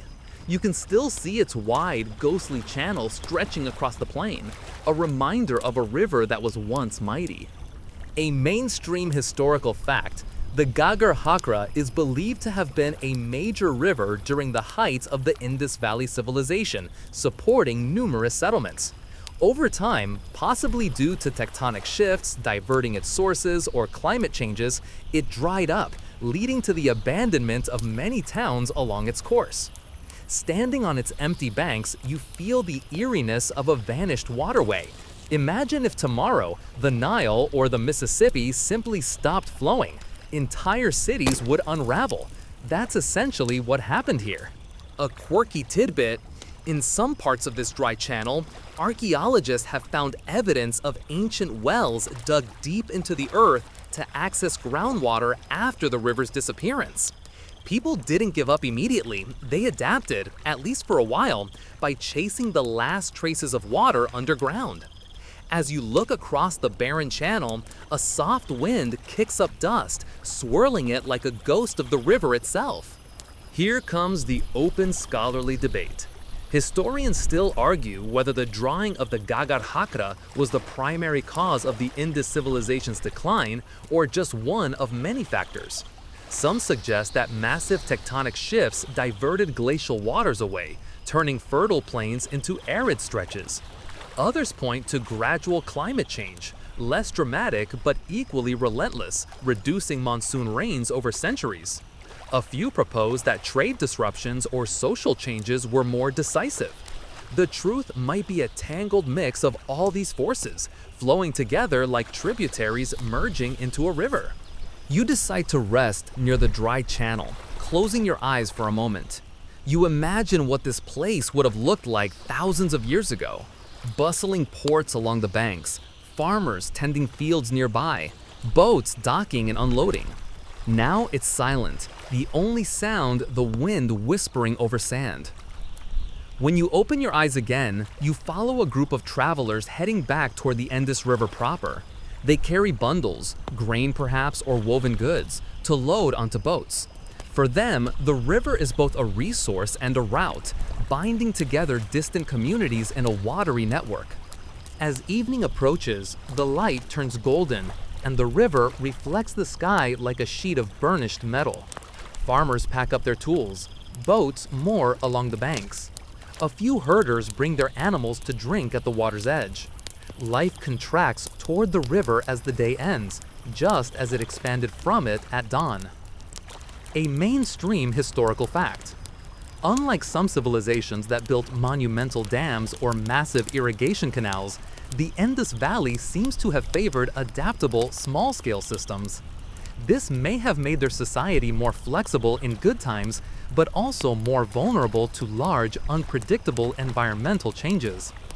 A quirky tidbit: some researchers have noticed that ancient flood layers in cities like Mohenjo-Daro show signs of people simply rebuilding on top of previous flood damage, sometimes repeatedly. Instead of moving, they layered their lives upward, like an ancient form of urban resilience. As night falls, you sit near the gently flowing Indus again. The river murmurs beside you, timeless and indifferent. It has witnessed every rise and fall, every flood and famine, every argument among historians trying to decode its secrets. The stars emerge overhead, reflected faintly in the dark water. You dip your hand in. The current is cool against your skin. In that simple gesture, you feel both the fragility and endurance of this civilization. The people here learn to live not by conquering the river, but by moving in rhythm with it. And like the river itself, their legacy continues to flow. sometimes hidden underground, sometimes bursting forth in unexpected places. The city wakes slowly under a pale morning sun, and you wander toward the streets that hum with the quiet energy of daily craft. Today, your focus is on the artisans, the people whose work turns clay, stone, and metal into objects that define life in the Indus Valley. These craftsmen and women are the invisible heartbeat of the city, shaping the material culture that future archaeologists would marvel at thousands of years later. You step into a narrow lane lined with small workshops. Smoke rises from low ovens, the scent of baked clay mingling with the earthy aroma of wet mud. Inside, artisans sit cross-legged, working meticulously with hands worn smooth by years of repetition.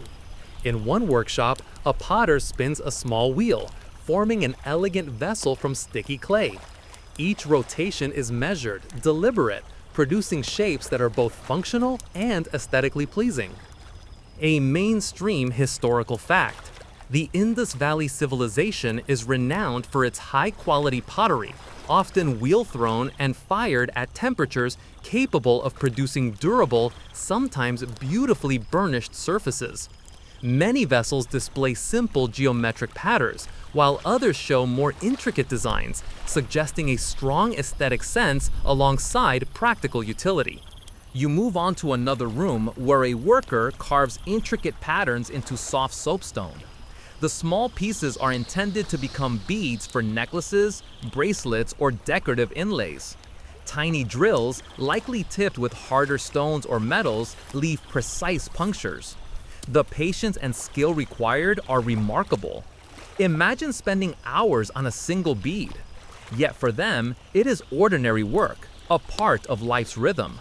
Nearby, a young apprentice practices cutting small pieces of carnelian, transforming them from raw stones into polished beads. Some beads are translucent, catching the light in a way that almost seems magical. A merchant will later string them together, sell them in the market, and they might even travel as far as Mesopotamia. The material itself has journeyed hundreds of miles to reach this workshop, and yet the bead making transforms it into something distinctly local.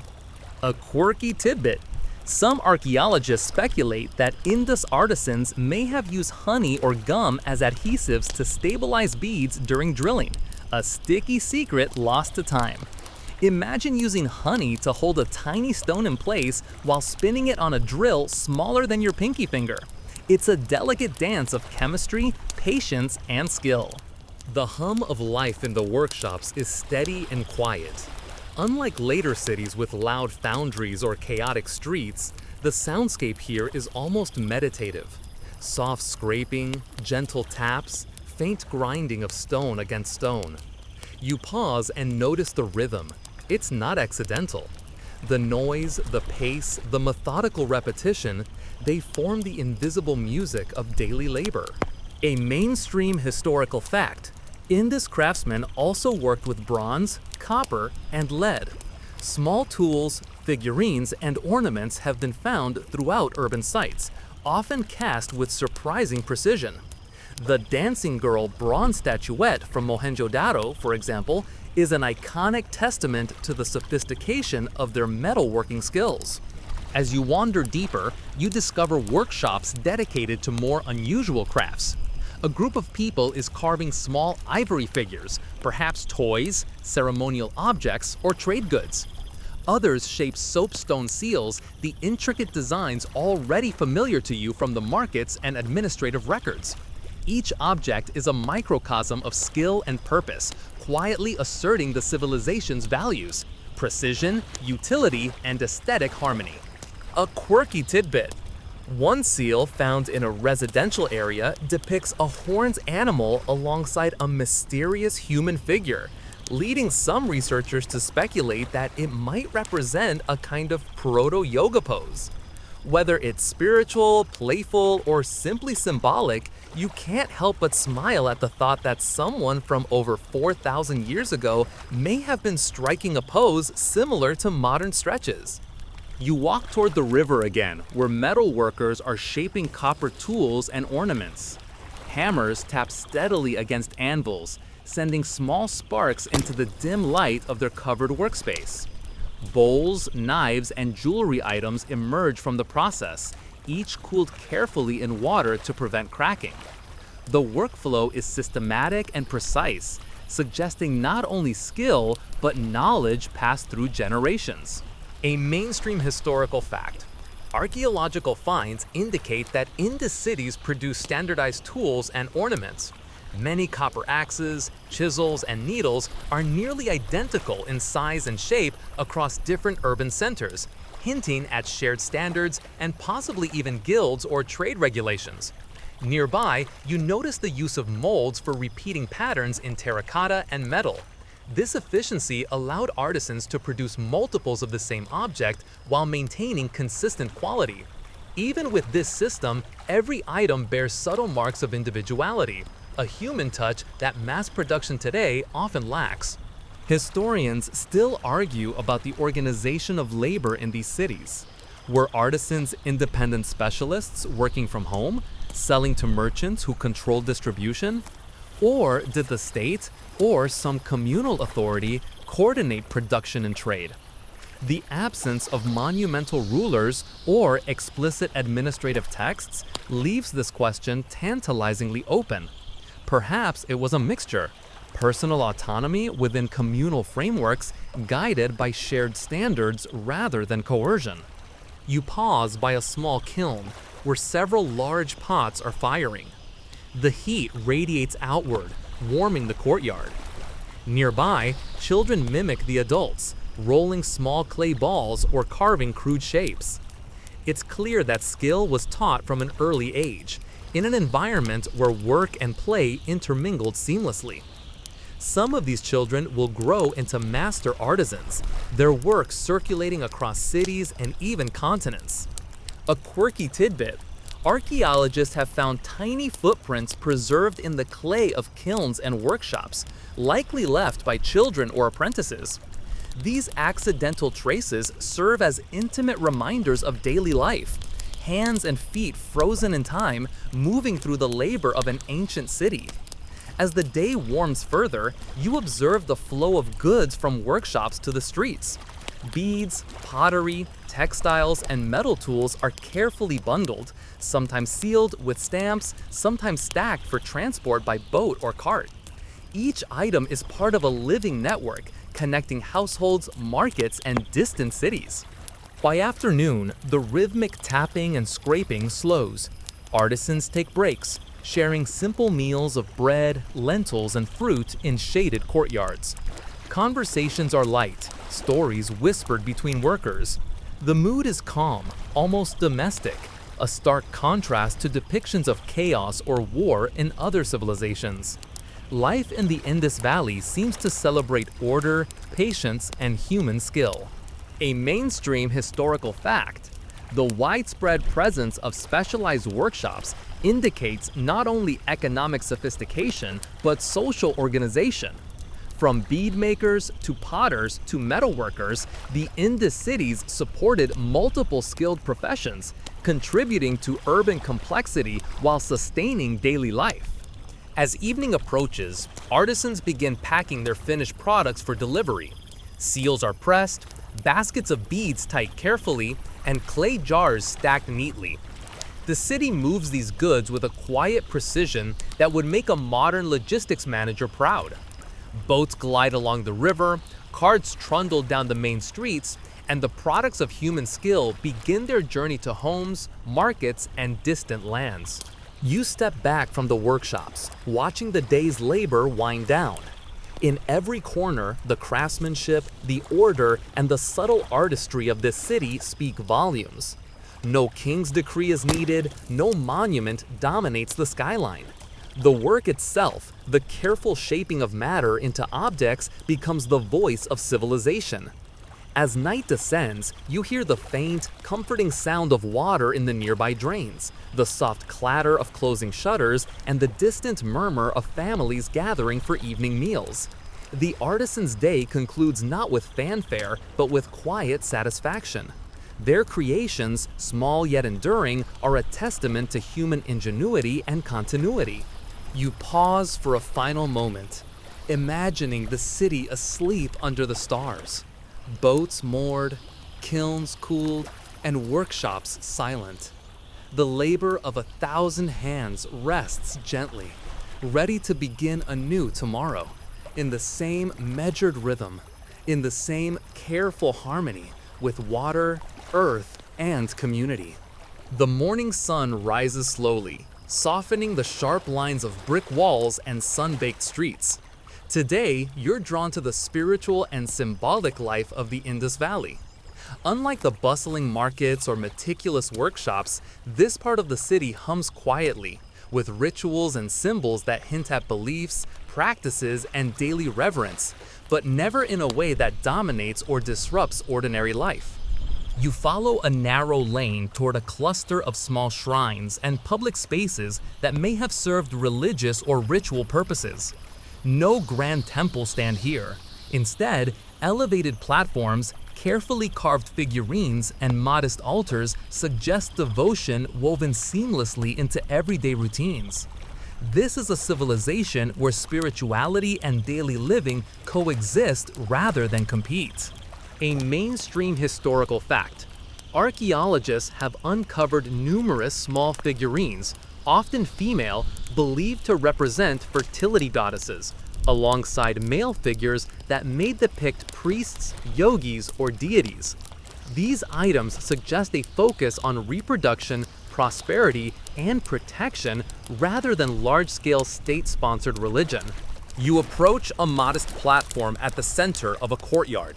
On it, a few small clay figurines rest, their limbs delicate, their features minimal but expressive.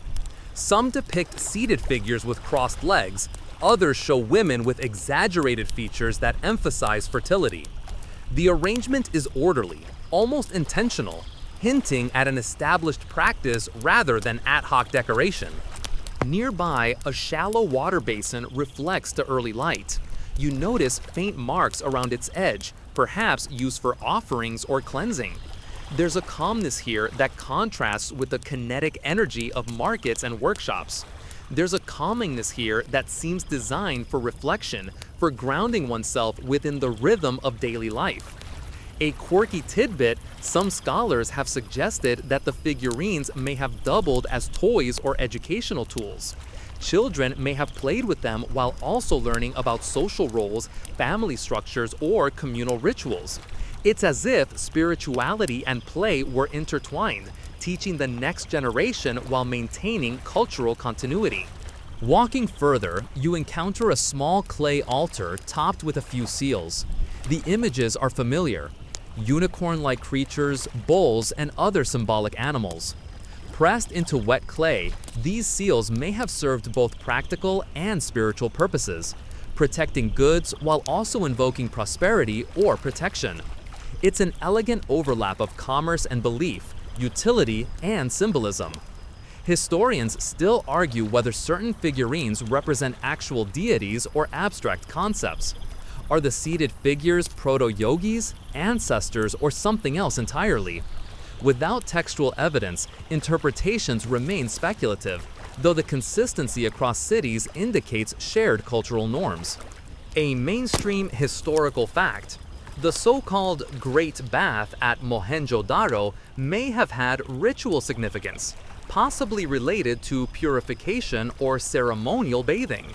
Though no definitive religious texts survive, the structure's careful construction, stepped access, waterproofing, and associated drainage suggests more than mere utilitarian use. You pause to watch a family approaching a small courtyard shrine. They bow slightly, leaving a small offering of grains or seeds. No incense burns, no chants echo loudly, just quiet acknowledgement. Observing them, you realize that spirituality here is understated but pervasive. It exists in actions, in care for the environment, in daily habits, rather than in grand spectacle. A quirky tidbit: some seals depict composite creatures, bodies of one animal, heads of another, leading some researchers to speculate about myth-making or symbolic storytelling. Others suggest these might have been protective talismans designed to ward off misfortune. Perhaps they were both. You imagine a merchant pressing a seal into clay before a journey, silently invoking safety over rivers and trade routes. Further down the lane, you notice more public symbols etched into stone and clay. Circular motifs, geometric patterns, and repeated animal images cover walls and platforms. Some may mark ownership or boundaries, others may have ritual or astronomical significance. The lines blur between practicality, art, and belief, illustrating a culture where meaning is layered rather than strictly categorized. A mainstream historical fact. Evidence of fire altars, hearths, and ceremonial platforms across multiple Indus cities suggests that ritual practices were integrated into domestic and civic life. Unlike the monumental temples of Egypt or Mesopotamia, these spaces were modest, functional, and woven into ordinary routines. You take a slow walk along the city's edge, where smaller neighborhoods meet the cultivated fields and rivers. Here, small shrines appear atop mounds or near wells. Perhaps offerings were made for fertility, agricultural success, or safe passage. Perhaps these shrines provided a quiet pause between work and family life. They are subtle markers of spirituality, encouraging mindfulness without disrupting practical routines. A quirky tidbit. Excavations have uncovered tiny terracotta carts and animals near some shrines. Were these votive offerings, toys, or miniature symbolic gifts to deities? The ambiguity invites playful speculation. Imagine a child placing a small cart as an offering while thinking only of games, blurring sacred and mundane. Historians still argue about the role of ritual in urban planning. Some suggest that public and private sacred spaces were intentionally dispersed to maintain balance across the city, preventing any single authority from monopolizing spiritual power. Others believe these spaces evolved organically, shaped by local neighborhoods and household customs. Returning to the main streets, you notice that even the layout of the city reflects an awareness of natural and cosmic order. Streets are aligned roughly along cardinal directions, and some major thoroughfares follow river courses or natural topography. Whether this reflects spiritual intention or pragmatic engineering, or a mixture of both, remains debated. A mainstream historical fact. The orientation and planning of Indus cities, with standardized brick sizes and modular layouts, suggest not only sophisticated civil engineering, but possibly symbolic or cosmological considerations. Certain sites show careful planning of public spaces, drainage, and residential blocks, hinting at an overarching sense of order. As evening approaches, lamps flicker in small courtyards. Families settle into quiet routines, and the soft glow illuminates small figurines and shrines. The spiritual life of the city is not a separate world. It is embedded into the daily rhythm, a gentle undertone beneath the hum of commerce, craft, and domestic life. You linger near a rooftop, gazing out across the city. The river reflects the sunset, while rooftops display small shrines, water jars, and the occasional animal silhouette. Life, labor, and ritual are interwoven seamlessly. Spirituality here is subtle, pervasive, and personal, a quiet thread running through centuries of human activity. You take a deep breath, imagining the soft repetition of these rituals across thousands of rooftops, over centuries, across generations. The people of the Indus Valley are not lost to time. They persist in the order of streets, the hum of workshops, and the quiet dignity of everyday reverence. Evening settles softly over the city. You walk through the streets one last time before the night deepens, reflecting on the subtle integration of spiritual, domestic, and civic life. The Indus Valley may have left few written records, but its spiritual life endures in the patterns, objects, and quiet routines preserved beneath layers of time. The sun climbs slowly over the city, softening the angles of brick walls and reflecting on the still pools of water in courtyards and baths. Today, your footsteps carry you toward the city's water management systems, the silent arteries that sustain life, commerce, and hygiene in ways both practical and surprisingly sophisticated. You already glimpsed drains and wells before, but now you step deeper into the network that makes the Indus Valley Civilization extraordinary in urban planning. You wander past homes with private wells and bathrooms, noticing the variety of connections from house to street. Most homes have a small bathing platform or latrine connected to an underground drain that leads to the main channel running beneath the streets. Unlike later cities where sanitation is haphazard, here it's planned, deliberate, and maintained consistently across neighborhoods. A mainstream historical fact: Indus cities are notable for their advanced drainage systems. Archaeologists have found covered drains, manholes for maintenance, and even standardized brick channels that carry wastewater away from houses into larger public drains. These are among the earliest known examples of urban sanitation. You peer into one of the covered drains as the morning light catches the edges of the brickwork. The channels are wide enough for a person to walk through, and small inspection holes appear at regular intervals.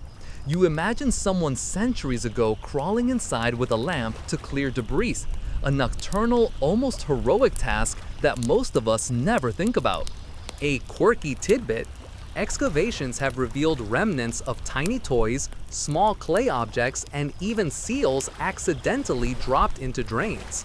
In a way, the drains captured everyday life's accidental artifacts, preserving a hidden archive of childhood play and domestic routine.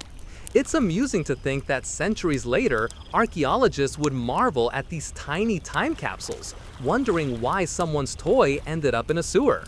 As you continue, you notice how the system manages both water and waste. Rainwater is channeled from rooftops into drains, while wastewater from kitchens and bathrooms flows alongside it.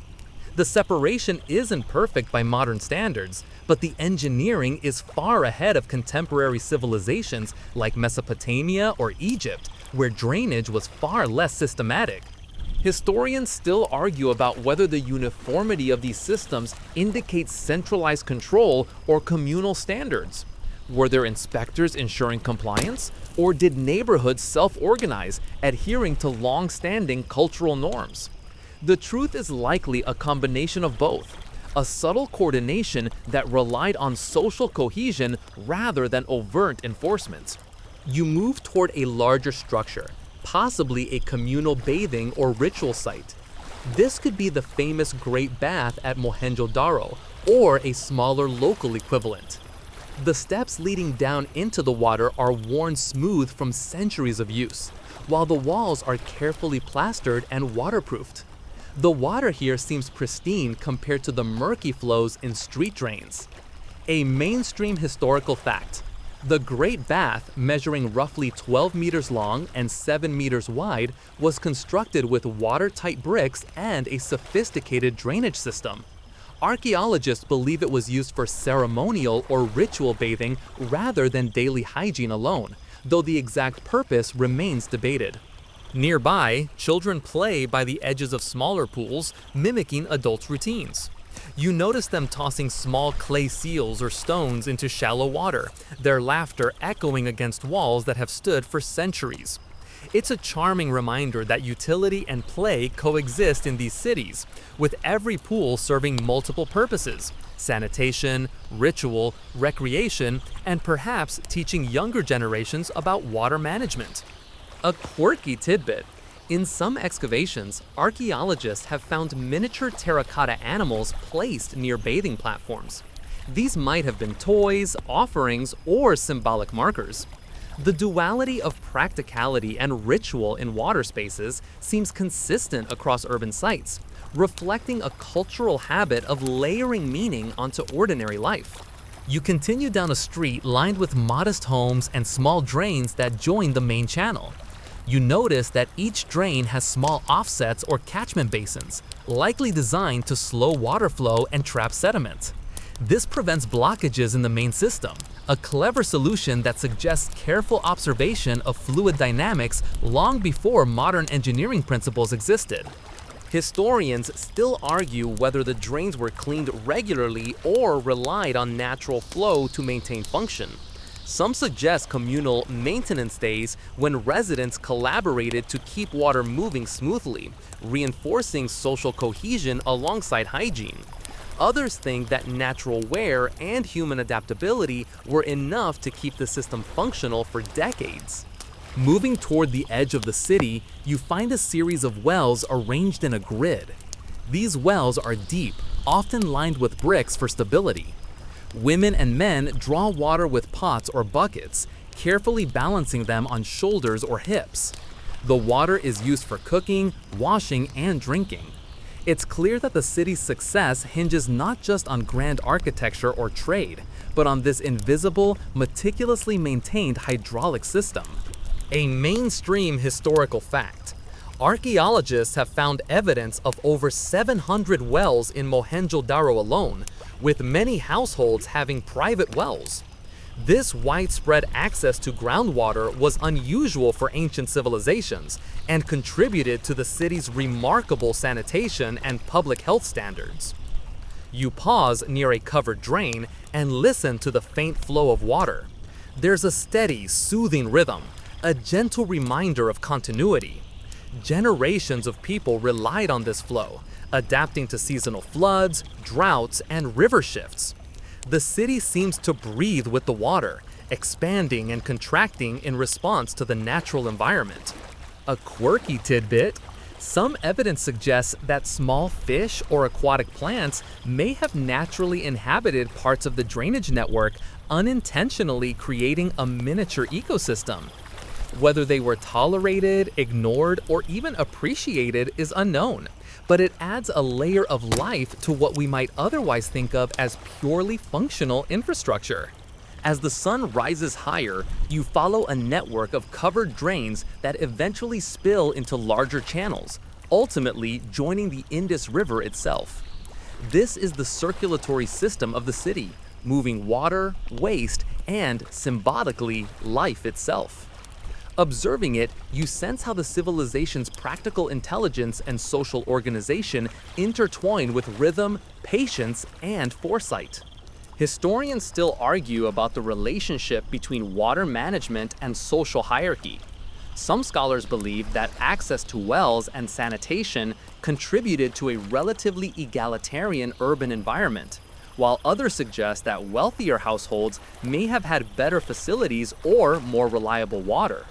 Whatever the case, the system as a whole appears remarkably uniform and functional. You pause on a bridge crossing one of the larger channels, watching the water slip beneath you. Ducks or geese glide across shallow stretches, while children on rooftops wave and call. The bridge itself is a simple construction of stone and mud bricks, yet functional and enduring. A quiet testament to the civilization's engineering ethos, practical, reliable, and elegant in its simplicity. By evening, the city transitions from work and trade to domestic life. Water draws families together. Children play at the well, women wash vessels, and men occasionally inspect channels or perform small maintenance tasks. The soundscape is gentle, flowing water, soft laughter, and the distant tapping of tools. It's a subtle, continuous hum of life orchestrated around water. A mainstream historical fact: the integration of water management into urban planning is one of the most remarkable features of the Indus civilization. It allowed dense populations to thrive in cities of tens of thousands, providing sanitation, irrigation, and public health benefits long before modern plumbing or municipal oversight. A quirky tidbit: in some excavations, tiny footprints have been found inside drainage channels, likely children or apprentices exploring the system. Imagine a small, curious child tracing the paths of water through the city centuries ago. A playful interaction with infrastructure that mirrors the adult emphasis on order and hygiene. As night falls, oil lamps flicker along streets and homes, reflecting softly in the water channels. The drains, wells, and channels, invisible to many but critical to everyone, continue their work silently, much like the civilization itself, efficient, enduring, and quietly impressive. You take a final look, feeling a deep appreciation for the city's clever, humane integration of life and water, order and flow. The day unfolds with a gentle warmth, and today you're drawn to the quieter corners of urban life, the spaces where knowledge, literacy, and communication leave subtle marks, whispering across millennia. The Indus Valley Civilization may not have left us voluminous texts like Mesopotamia or Egypt, but it produced an array of seals, symbols, and inscriptions that hint at a sophisticated system of record-keeping and exchange. You step into this world where writing, trade, and bureaucracy converge in subtle but fascinating ways. You start your walk along a main street lined with small shops and workshops. Merchants are already opening their goods: baskets of beads, pots, cloth, and metal tools. In front of one shop, a small clay seal rests on a stand. A compact rectangle carved with geometric symbols and an image of an animal, perhaps a unicorn or bull. The seal isn't just decorative, it functions as a mark of ownership, a guarantee of authenticity, or a label for trade. A mainstream historical fact: Indus seals are typically made from steatite, a soft stone that hardens when fired. They often depict animals, symbols, or inscriptions in the still undeciphered Indus script. These seals likely served commercial, administrative, and possibly ritual purposes, reflecting both practical needs and cultural expression. As you examine the seal, you notice the precision of the carving. Each character and image is meticulously executed, likely requiring specialized tools and considerable skill. The repetition of certain motifs across cities indicates standardization, an unspoken agreement on symbols that facilitated trade and communication over hundreds of miles.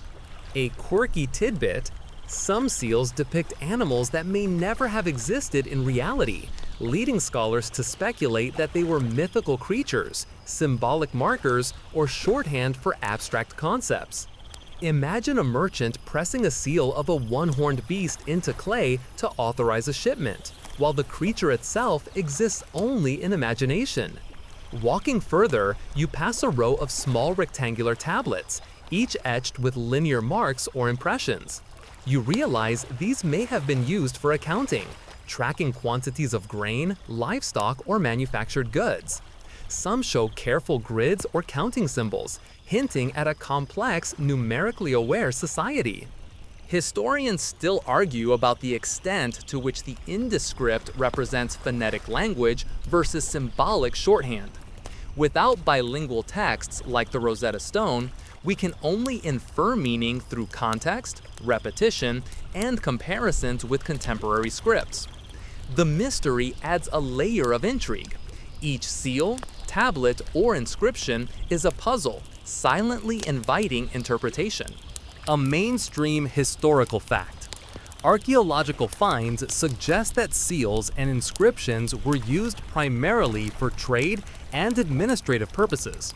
Many have been discovered in merchant quarters or near storage facilities, implying a strong link between literacy and commerce rather than public storytelling or monumental narrative. You pause near a small storage compound where bundles of grain are stacked neatly. A merchant presses his seal into soft clay affixed to each bundle, marking it for shipment. Later, workers load these goods onto boats bound for other cities along the river or for coastal trade routes. The seals guarantee authenticity and prevent fraud, a kind of ancient quality control that would make modern logistics managers nod appreciatively. A quirky tidbit: some seals include animals performing human-like actions, writing cards, dancing, or playing instruments. Scholars debate whether these are whimsical touches, symbolic representations of societal roles, or subtle markers for merchants. Either way, they add a playful human element to the otherwise serious work of commerce. As you follow the street further, you notice small alcoves and walls where clay tablets may have been stored. These niches are functional and orderly, suggesting that record-keeping was an embedded part of daily operations rather than a separate, elite activity.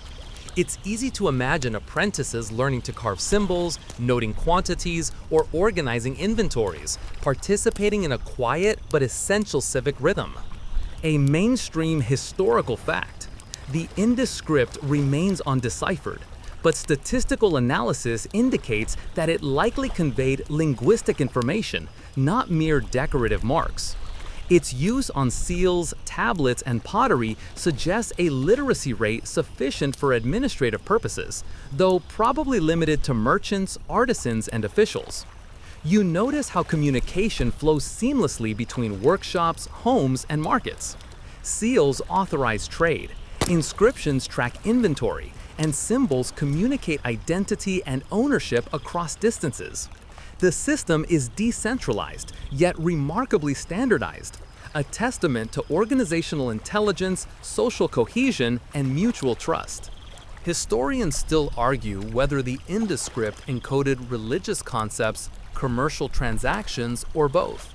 Some suggest it could include personal or family names, deities, or place markers.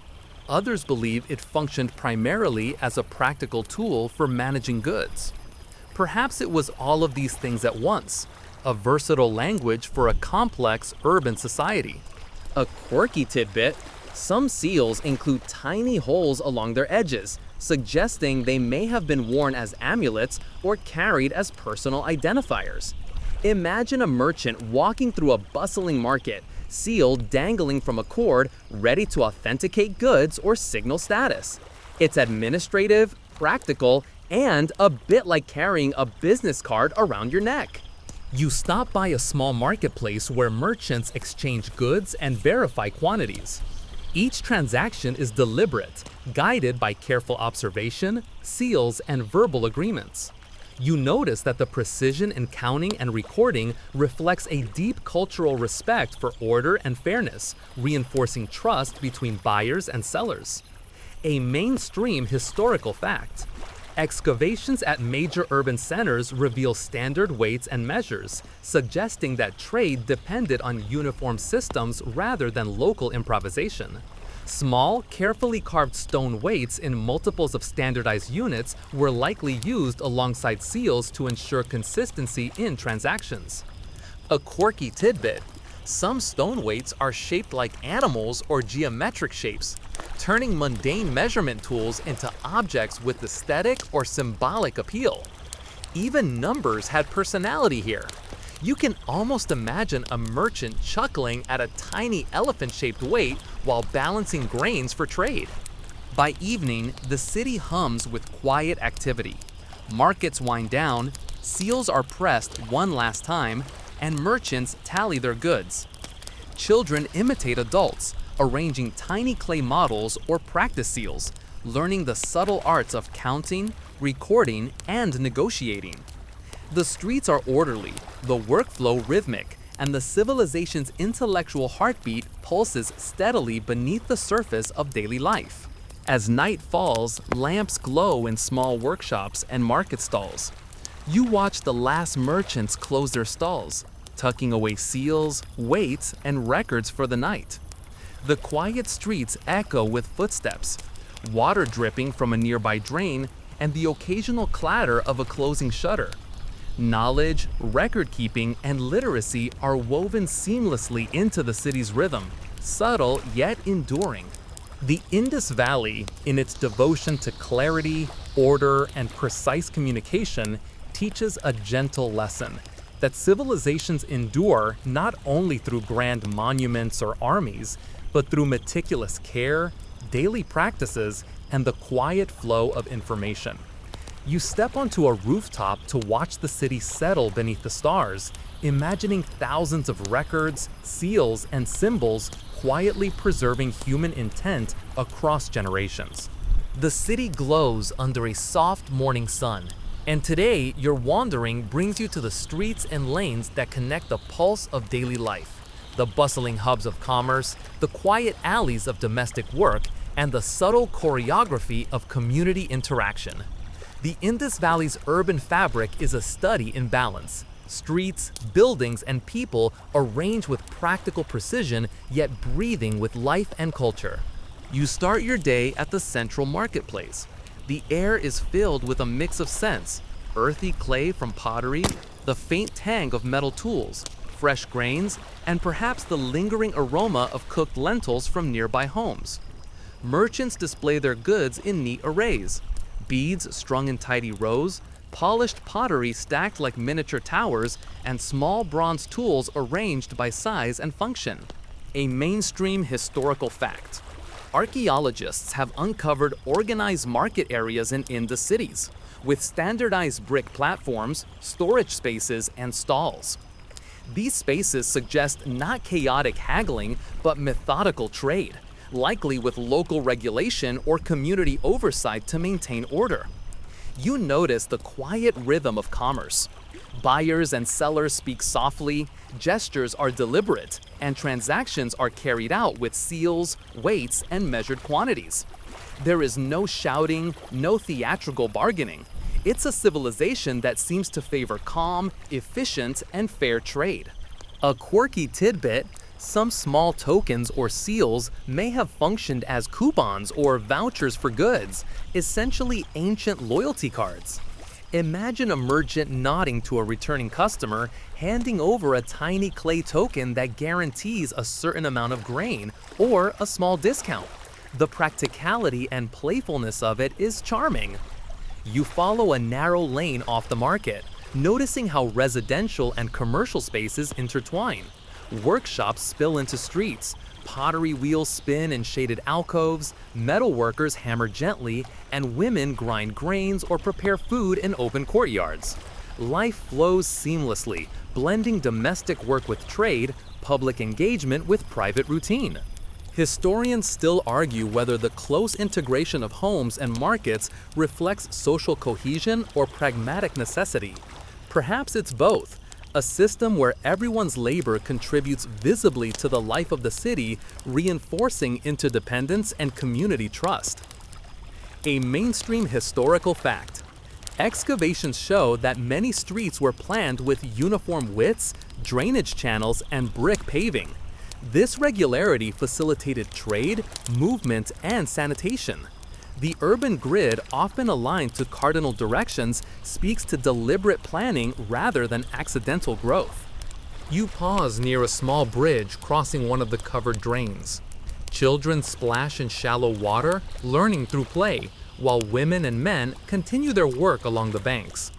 The bridge, like most infrastructure here, is simple but effective, built to last and perfectly suited to daily life.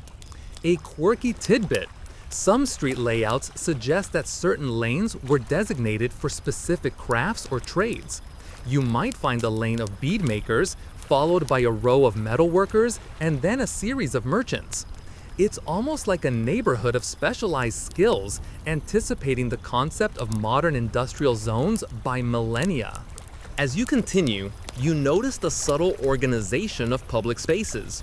Courtyards, platforms, and communal wells punctuate streets, providing spaces for conversation, relaxation, or minor civic activities. Families gather at these points, exchanging news, supervising children, or simply resting in the shade. The urban design encourages social cohesion without imposing rigid hierarchies. A mainstream historical fact: Indus cities rarely feature grand palaces or monumental administrative centers, unlike Mesopotamian or Egyptian counterparts. Instead, public and private life is distributed evenly, suggesting a relatively egalitarian urban culture where community planning takes precedence over centralized display of power. You pass a small granary, its walls thick and reinforced to protect stored grains.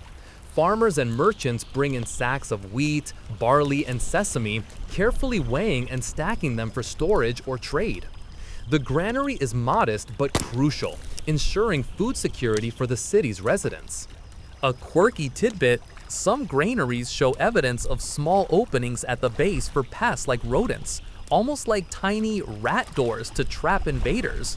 Ingenious and slightly humorous, it shows that even thousands of years ago, city dwellers had to negotiate with nature in clever ways. Further along, the streets narrow and wind between rows of homes. Laundry dries on simple lines, children play with clay or sticks, and the rhythmic thrum of daily labor fills the air. You notice that even in tight alleys, sanitation and order are maintained. Small drains run along the sides, carrying wastewater efficiently away. Historians still argue about population density. Some suggest the grid layouts and uniform housing indicate strict regulation to prevent overcrowding, while others believe the design reflects practical adaptation to the rivers and floodplains rather than formal oversight. Either way, the result is a city that functions harmoniously. As the afternoon sun warms the brick walls, merchants close their stalls temporarily, and families retreat to shaded courtyards. Women grind flour, children nap or play, and the city slows into a gentle rhythm.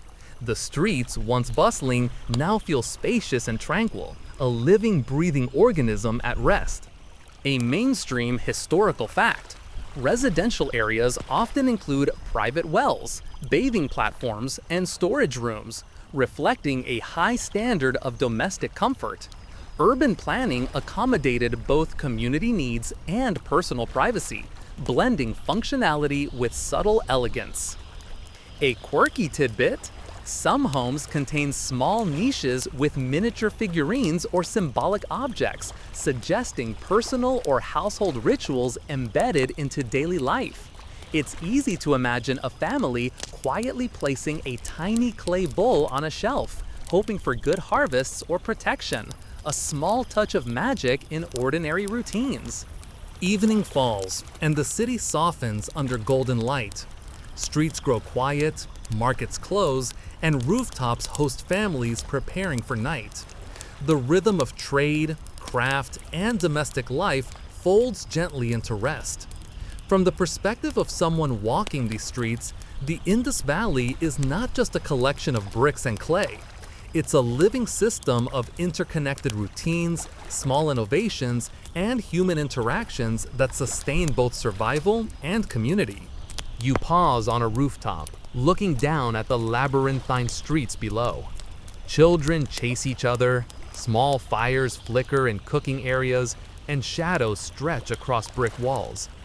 The city hums quietly, a testament to the ingenuity, patience, and subtle social harmony of its inhabitants.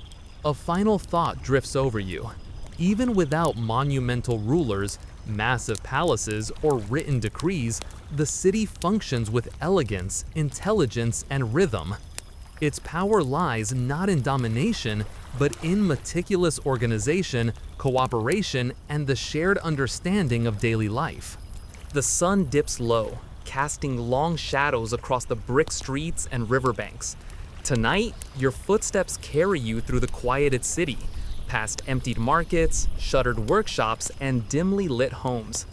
The Indus Valley Civilization, vibrant and alive only hours ago, now slips into evening, a calm rhythm settling over everything like a soft blanket. You take a deep breath and allow yourself to wander slowly, absorbing the textures of life, the subtle architecture, and the enduring pulse of a civilization that thrived in harmony with its environment. You pass by the river once more. The water glimmers faintly in the fading light, reflecting rooftops and bridges like a mirror. A few late boatmen make their way home, steering slowly with long poles, their movements deliberate and unhurried. The hum of life along the river is gentle now, occasional splashes, distant calls, and the soft murmur of current. It is the same river that has nurtured crops, transported goods, and linked cities, silently witnessing centuries of human endeavor. A mainstream historical fact: the Indus Valley Civilization maintained extensive trade networks, not just along rivers, but also overland and possibly across the Arabian Sea. Artifacts from Mesopotamia and Oman suggest that cities like Mohenjo-Daro and Harappa were key nodes in a vibrant system of commerce, ideas, and cultural exchange. You wander into residential areas where families are finishing evening routines. Women wash cooking vessels, men adjust water jars or settle minor repairs, and children prepare for sleep. You notice the continuity in domestic life: well-structured homes, private wells, bathing platforms, and storage spaces. These details reveal a deep understanding of urban comfort and hygiene, repeated across countless households. A quirky tidbit: some homes contain small clay figures or tiny toys tucked into niches or corners, perhaps for children, domestic rituals, or protection. It's delightful to imagine children playing quietly, unaware that archaeologists thousands of years later would marvel at these small traces of their lives. As you walk, you recall the artisans you visited days ago. Workshops are empty now, tools resting in neat order. Clay wheels are still, chisels lean against walls, and small kilns are cold. The work of hands, skill, and patience echoes in the quiet, leaving a silent imprint on streets and courtyards. Every bead, seal, pot, and ornament is a tiny legacy of human diligence. Historians still argue about the social organization of labor. Were these artisans independent specialists, part of communal guilds, or operating under a subtle centralized system? Without textual evidence, the answer remains open, but the standardization of tools and products hints at remarkable coordination across urban centers. A mainstream historical fact: standardized weights and measures, along with uniform brick sizes, indicate that Indus cities maintain sophisticated systems of production and exchange, supporting both local needs and long-distance trade. Such consistency across vast regions is rare in ancient civilizations. You move toward communal spaces, remembering courtyards, platforms, and wells where daily interactions once intertwined with ritual, commerce, and play. These spaces, now quiet, hint at social cohesion: neighbors conversing, children playing, elders observing, all embedded into the fabric of daily life. The design is subtle, efficient, and human-centered, emphasizing harmony over hierarchy. A quirky tidbit: excavations reveal tiny footprints in wet clay along alleyways and drains, likely left by children or apprentices. These traces, accidental, unintentional, offer intimate glimpses into everyday life, playful moments preserved by time. It's charming to imagine tiny feet racing along the streets while adults oversee trade or craft. As night deepens, lamps flicker in homes and along streets, casting golden pools of light. The hum of life slows. The city inhales, exhaling gently as families retire. The rhythm of trade, craft, domestic labor, and social interaction fades into a soft nocturnal cadence. Water continues its quiet work through drains and channels, ensuring continuity even in sleep. A mainstream historical fact: urban sanitation in the Indus Valley, including covered drains, private wells, and public baths, reflects one of the earliest examples of systematic urban hygiene. These systems ensured public health and facilitated large, densely populated cities long before similar innovations appeared elsewhere. You find yourself atop a low mound, overlooking the city.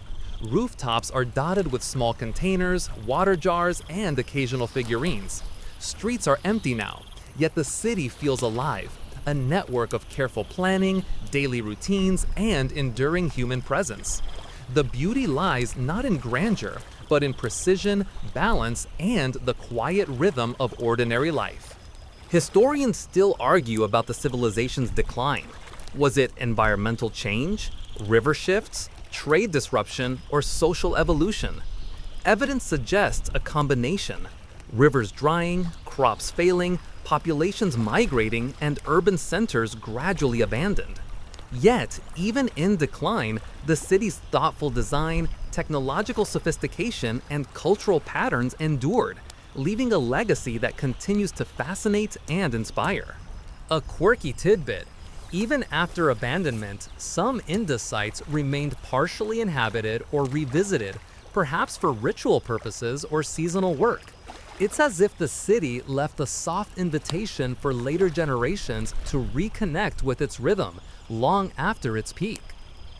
You let the evening air fill your lungs and slow your heartbeat. The streets, houses, and waterways reflect the day's final light. You sense the interplay of human ingenuity, patience, and daily care, a civilization that valued order, hygiene, trade, and quiet reflection equally.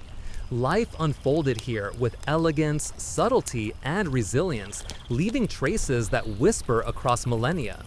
Now, as you settle down to rest, let your mind drift across this ancient city one final time. Imagine rooftops glowing in lamplight, children playing quietly, water flowing gently through drains, and artisans sleeping near cooled kilns. The Indus Valley may no longer bustle with human voices, but its rhythm, intelligence, and ingenuity persist in bricks, beads, and traces preserved in time. Take a deep breath, allowing the hum of history to fade into a soft, steady quiet. The river murmurs gently in your imagination, the workshops rest, and the streets sleep. Let the city's meticulous calm seep into your own body, slowing your heartbeat, softening your thoughts, and wrapping you in a gentle embrace of endurance, order, and harmony. Now, as you lie quietly, perhaps in your own bedroom, imagine the Indus Valley at night, rooftops cooling under the stars, water trickling gently through silent drains, and tiny lamps glowing softly in modest homes. The city exhales slowly, a long, steady breath of life winding down after a day of careful, deliberate work. There's no chaos, no sudden disturbances, just the soft rhythm of human activity folding into rest. Feel the gentle pulse of civilization in your mind. Streets that once carried bustling markets now host only echoes. Workshops sit empty and still, and the river continues its eternal flow, indifferent yet essential. You sense the thoughtfulness embedded in every brick, every tool, and every carefully placed object, a testament to centuries of patience and human ingenuity. Let your own body mirror this rhythm. Slow your breathing, soften your muscles, and allow your mind to drift along the gentle flow of life that continues unseen beneath the surface of history. Picture children tucked into small homes, artisans resting beside cooled kilns, families settling near quiet courtyards. Imagine the world as it was then, ordered, calm, and enduring. As your thoughts grow softer, remember that time folds gently, connecting past and present. The lessons of the Indus Valley, balance, care, cooperation, and quiet ingenuity remain, tucked into the bricks, the beads, and the water channels. Allow these images to carry you towards sleep, a gentle voyage across centuries into calm and rest. The city hums softly in your imagination, and you drift with it, letting the echoes of human life ease you into dreams. The streets, the river, the workshops, and the homes all rest now, and so can you. Sweet dreams.